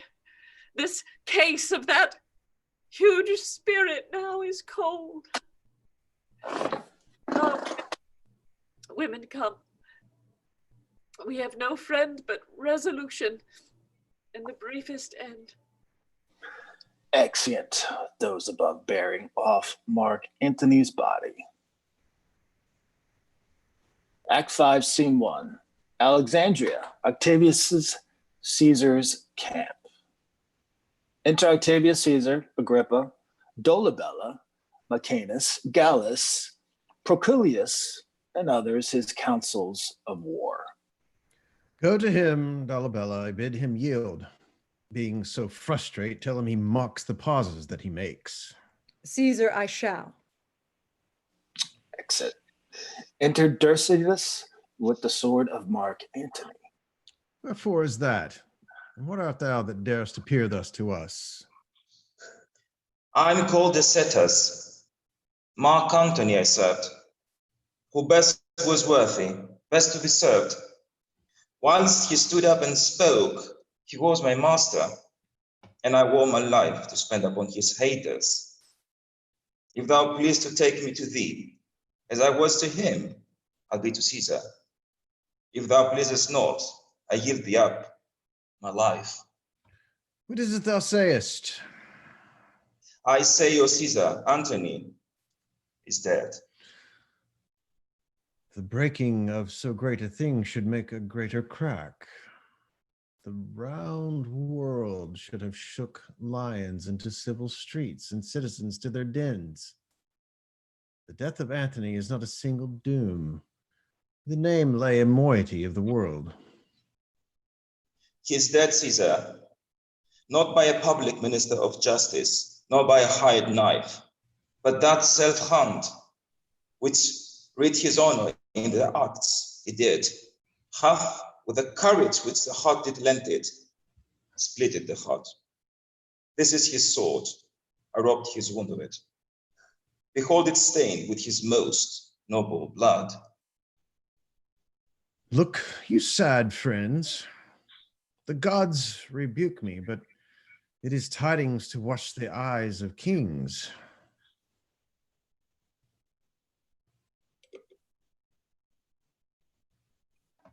And strange it is that nature must compel us to lament our most persisted deeds. Taints and honors waged equal. A rarer spirit never did steer humanity, but you, gods, will give us some faults to make us men. Caesar is touched. They smears before him, he need must. Oh, Antony, I have followed thee to this. But we do lance diseases in our bodies. I must perforce have shown to thee such a declining day, or look on thine. We could not stall together in the whole world. But yet, let me lament with tears as sovereign as the blood of hearts, that thou, my brother, my competitor, and all top of all design, my mate in empire, friend and companion in the front of war, the arm of mine own body and the heart where mine his thoughts did kindle, that our stars, unreconcilable, should divide our equalness to this. Hear me, good friends. But I will tell you some meter season. Enter an Egyptian. The business of this man looks out of him. We'll hear him what he says. Whence are you? Poor Egyptian yet. The queen, my mistress, confined in all she has, her monuments of thy intense desires instruct you, that she preparedly may frame herself to the way she's forced to. Bid her have good heart. She soon shall know of us by some of ours how honorable and how kindly we determine for her. For Caesar cannot live to be ungentle. So the gods preserve thee. Egyptian exits. Come hither, Procleus. Go and say we purpose her no shame. Give her what comforts the quality of her passion shall require, lest in her greatness by some mortal stroke she do defeat us. For her life in Rome would be eternal in our triumph. Go, and with her your speediness bring us what she says and how you find her. Caesar, I shall. Exit. Gallus, go you along. Exit Gallus. Where's Dolabella to second Procleus? Let him alone, for I remember now how he's employed. He shall in time be ready. Go with me to my tent, where you shall see how heartily I was drawn into this war, how calm and gentle I proceeded still in all my writings. Go with me and see what I can show in this. Exeunt. Act 5, Scene 2. Alexandria, a room on the monument. Enter Cleopatra, Charmian, and Iris. My desolation does begin to make a better life. 'Tis paltry to be Caesar, not being fortune, but he's fortune's knave, a minister of her will. And it is great to do that thing that ends all other deeds, which shackles accidents and bolts up change, which sleeps and never pallets more the dug, the beggar's nurse and Caesar's. Enter to the gates of the monument Procleus, Gallus, and soldiers. Caesar sends greetings to the Queen of Egypt, and bids thee study on what fair demands thou meanest to have him grant thee. What's thy name? My name is Procleus. Antony did tell me of you, bade me trust you. But I do not greatly care to be deceived, that have no use for trusting. If your master would have a queen his beggar, you must tell him that majesty to keep decorum must no less beg than a kingdom. If he please to give me conquered Egypt for my son, he gives me so much of mine own, as I will kneel to him with thanks. Be of good cheer. You're fallen into a princely hand, fear nothing. Make your full reference freely to my Lord, who is so full of grace that it flows over on all that need. Let me report to him your sweet dependency, and you shall find a conqueror that will pray in aid for kindness, where he for grace is kneeled to. Pray you, tell him I am his fortune's vassal, and I send him the greatness he has got. I hourly learn a doctrine of obedience, and would gladly look him in the face. This I'll report, dear lady. Have comfort, for I know your plight is pitied of him that caused it. You see how easily she may be surprised. Here, Procleus and two of the guard ascend the monument by a ladder placed against a window, and having descended, come behind Cleopatra. Some of the guard unbar and open the gates. To Procleus and the guard her till Caesar come. Guard her till Caesar come. Exit. Royal Queen.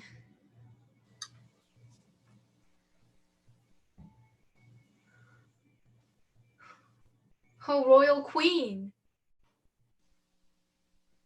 Oh, Cleopatra, thou art taken, Queen. Quick, quick, good hands. Drawing a dagger. Hold, worthy lady, hold. Seizes and disarms her. Do not yourself such wrong, who are in this relieved, but not betrayed. What of death too, that rids our dogs of languish. Cleopatra, do not abuse my master's bounty by this undoing of yourself. Let the world see his nobleness well acted, which your death will never let come forth. Where art thou, death? Come hither, come, and take a queen worthy many babes and beggars. Temperance lady. Sir, I will eat no meat. I'll not drink. Sir, if idle talk will once be necessary, I'll not sleep, neither. This mortal house I'll ruin. Do Caesar what he can.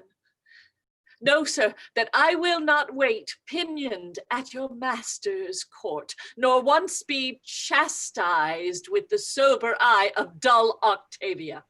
Shall they hoist me up and show me to the shouting variety of censuring Rome? Rather a ditch in Egypt be gentle grave unto me. Rather on Nilus mud lay me stark naked and let the water flies blow me into a pouring. Rather make my country's high pyramids my gibbet and hang me up in chains. You do extend these thoughts of horror further than you shall find cause in Caesar. And to Dolabella. Procleus, what hast thou done? Thy master Caesar knows, and he hath sent for thee. For the queen, I'll take her to my guard. So, Dolabella, it shall content me best, be gentle to her. To Cleopatra. To Caesar I will speak what you shall please, if you'll employ me to him. Say I would die. Exeunt Procleus and soldiers. Most noble Empress, you have heard of me? I cannot tell. Assuredly you know me. No matter, sir, what I have heard or known. You laugh when boys or women tell their dreams. Is not your trick? I understand not, madam. I dreamt there was an Emperor Antony. Oh, such another sleep that I might see but such another man. If it might please ye. His face was as the heavens, and therein stuck a sun and moon, which kept their course and lighted the earth. Most sovereign creature. His legs bestride the ocean, his reared arm crested the world, his voice was propertied as all the tuned spheres, and that to friends. But when he meant to quail and shake the orb, he was as rattling thunder. For his bounty there was no winter end. An autumn 'twas that grew the more by reaping. His delights were dolphin-like. They showed his back above the element they lived in. In his livery walked crowns and crownets. Realms and islands were as plates dropped from his pocket. Cleopatra. Think you there was, or might be, such a man as this I dreamed of? Gentle madam, no. You lie, up to the hearing of the gods. But if there be, or ever were one such, it's past the size of dreaming. Nature wants stuff to vie strange forms with fancy, yet to imagine, and Antony were nature's peace 'gainst fancy, condemning shadows quite. Hear me, good madam, your loss is as yourself, great, and you bear it as answering to the weight. Would I might never o'ertake pursued success, but I do feel, by the rebound of yours, a grief that smites my very heart at root. I thank you, sir. Know you what Caesar means to do with me? I am loath to tell you what I would you knew. Nay, pray you, sir. Though he be honorable. He'll lead me then in triumph? Madam, he will, I note. Flourish and shout within. Make way there. Octavius Caesar. Enter Octavius Caesar, Gallus, Procolius, Macanus, Stellicus, and others of his train. Which is the Queen of Egypt? It is the Emperor, madam. Cleopatra kneels. Arise. You shall not kneel. I pray you, rise, rise, Egypt. Sir, the gods will have it thus. My master and my lord I must obey. Take to you no hard thoughts. The record of what injuries you did us, though written in our flesh, we shall remember as things but done by chance.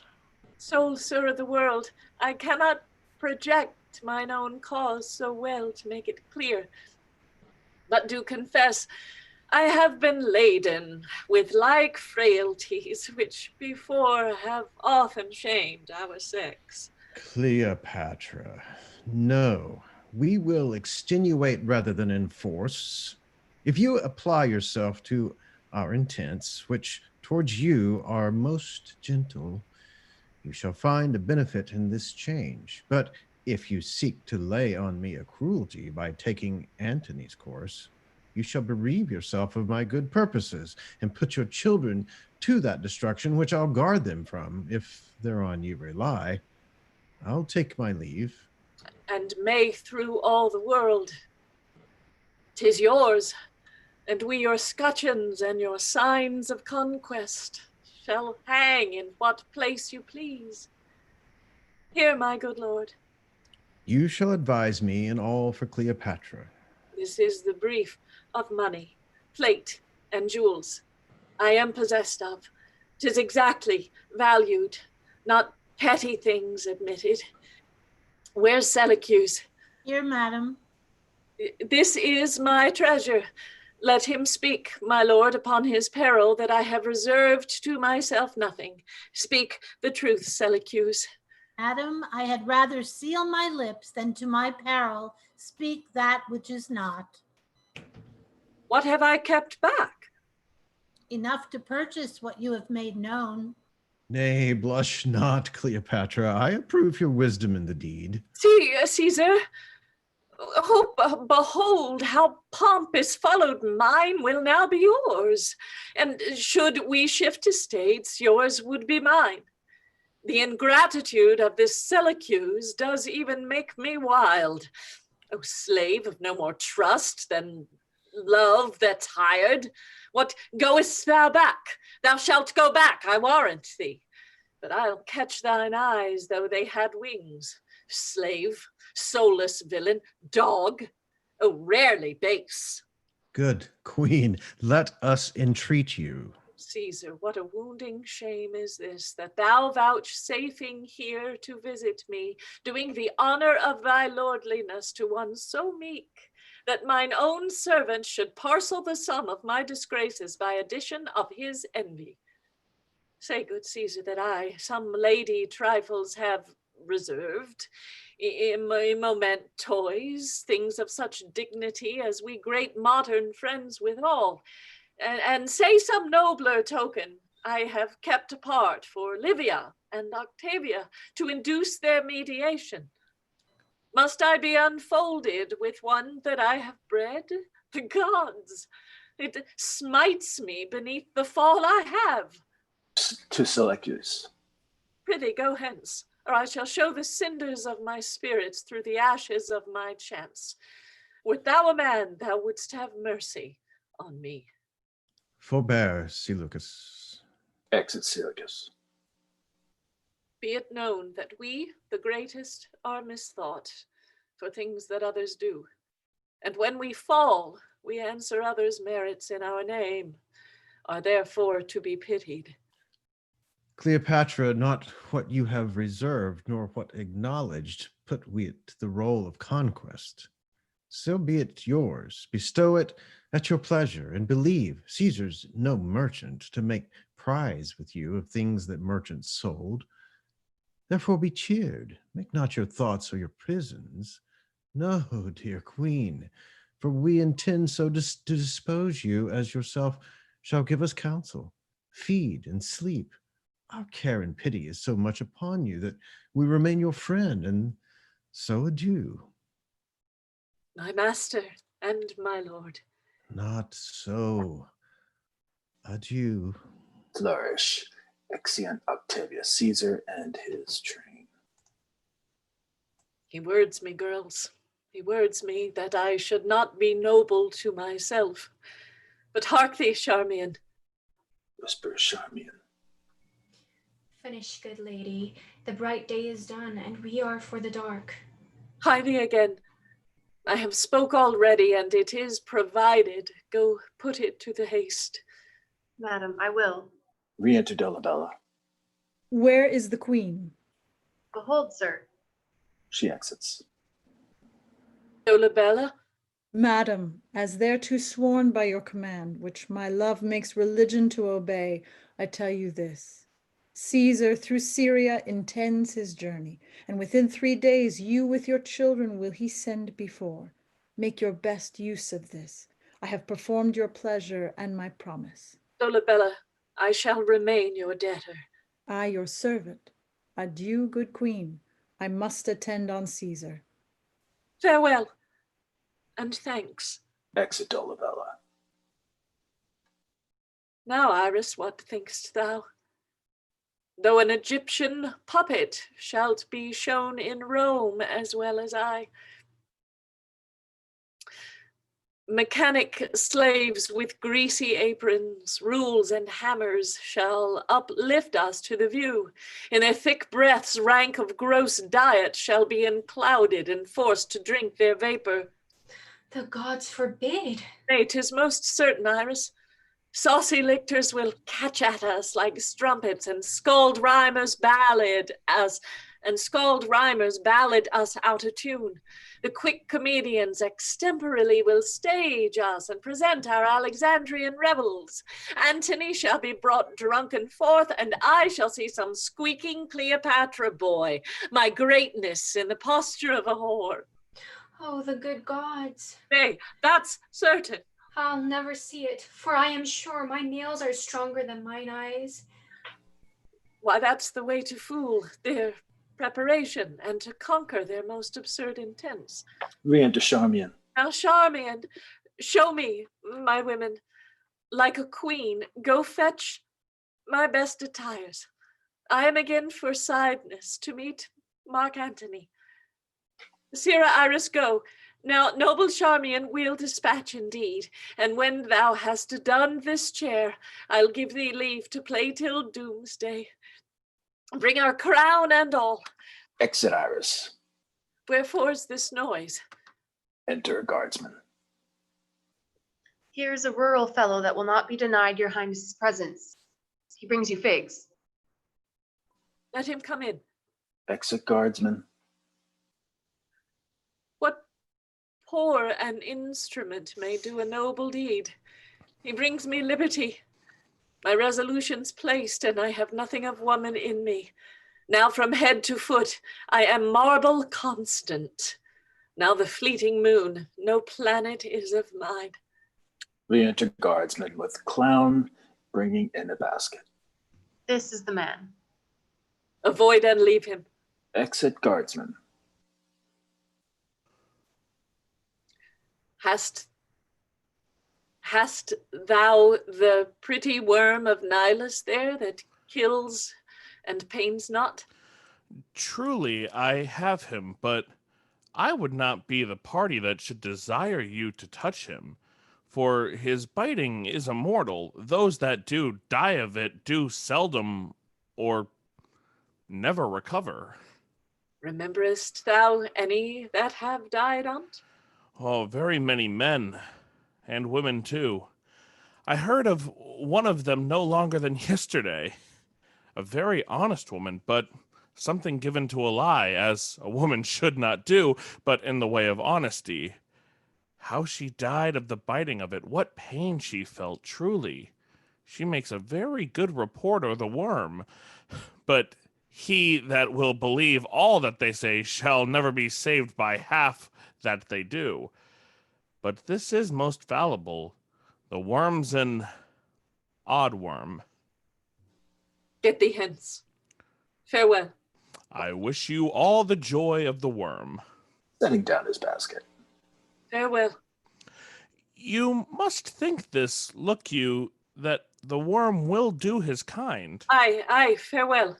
Look you, the worm is not to be trusted, but in the keeping of wise people. For indeed, there is no goodness in worm. Take thou no care, it shall be heeded. Very good. Give it nothing, I pray you, for it is not worth the feeding. Will it eat me? You must not think I am so simple, but I know the devil himself will not eat a woman. I know that a woman is a dish for the gods, if the devil dress her not. But truly, these same whoreson devils do the gods great harm in their women, for in every 10 that they make, the devils mar 5. Well, get thee gone. Farewell. Yes, forsooth, I wish you joy, O the worm. Exit. Re-enter Iris with a robe and crown. Give me my robe. Put on my crown. I have immortal longings in me. Now no more the juice of Egypt's grape shall moist this lip. Yar, good Iris, quick. Methinks I hear Antony call. I see him rouse himself to praise my noble act. I hear him mock the luck of Caesar, which the gods give men to excuse their after wrath. Husband, I come. Now to that name my courage prove my title. I am fire and air. My other elements I give to baser life. So, have you done? Come then, and take the last warmth of my lips. Farewell, kind Charmian. Iris, long farewell. Kisses them, Iris falls and dies. Have I the aspic in my lips? Dost fall? If thou in nature can so gently part, the stroke of death is as a lover's pinch, which hurts and is desired. Dost thou lie still? If thus thou vanishest, thou tell'st the world it is not worth leave-taking. Dissolve thick cloud and rain, that I may say the gods themselves do weep. This proves me base. If she first meet the curled Antony, he'll make demand of her and spend that kiss which is my heaven to have. Come, thou mortal wretch. To an asp, which she applies to her breast. With thy sharp teeth, this knot intrinsic of life at once untie. Poor venomous fool, be angry and dispatch. Oh, couldst thou speak that I might hear thee call great Caesar ass unpolicied? Oh, Eastern Star. Peace, peace. Dost thou not see my baby at my breast that sucks the nurse asleep? Oh, break, oh, break. As sweet as balm, as soft as air, as gentle. Oh, Antony, nay, I will take thee too. Applying another asp to her arm. What should I stay? She dies. In this vile world, so fare thee well. Now boast thee, death, in thy possession lies, alas, unparalleled. Downy windows close, and golden Phoebus never be beheld of eyes again so royal. Your crown's awry, I'll mend it and then play. Enter the guard rushing in. Where is the queen? Speak softly, wake her not. Caesar hath sent. Too slow a messenger. Applies an asp. Come apace, dispatch. I partly feel thee. Approach, ho! All's not well. Caesar's beguiled. There's Dolabella sent from Caesar. Call him. What work is here? Chairman, is this well done? It is well done, and fitting for a princess descended of so many royal kings. Oh, soldier. She dies. We enter Dolabella. How goes it here? All dead. Caesar, thy thoughts touch their effects in this. Thyself art coming to see performed the dreaded act which thou so soughtst to hinder. Within a way there, a way for Caesar. Re-enter Octavius Caesar and all his train marching. O sir, you are too sure an arguer. That you did fear is done. Bravest at the last. She leveled at our purposes and being royal took her own way. The manner of their deaths, I do not see them bleed. Who was last with them? A simple countryman that brought her figs. This was his basket. Poisoned, then. Oh, Caesar, this chairman lived but now. She stood and spake. I found her trimming up the diadem on her dead mistress. Trembling, she stood, and on the sudden dropped. A noble weakness. If they had swallowed poison, it would appear by external swelling, but she looks like sleep, as she would catch another Antony in her strong toil of grace. Here on her breast, there is a vent of blood and something blown. The like is on her arm. This is an aspic's trail, and these fig leaves have slime upon them, such as the aspic leaves upon the caves of Nile. Most probable that so she died, for her physician tells me she hath pursued conclusions infinite of easy ways to die. Take up her bed and bear her women from the monument. She shall be buried by her Antony. No grave upon the earth shall clip it in a fair so famous. High events as these strike those that make them, and their story is no less in pity than in his glory which brought them to be lamented. Our army shall in solemn show attend this funeral, and then to Rome. Come, Dolabella, see high order in this great solemnity. Exeunt. And that concludes our reading for this week. And be sure to subscribe and share this page. And we are also here every week, 7 p.m. on Saturday evening with the yet to be determined play for next week, which I believe, I don't know the date, but we'll see you next week and have a great weekend. Thanks, everybody.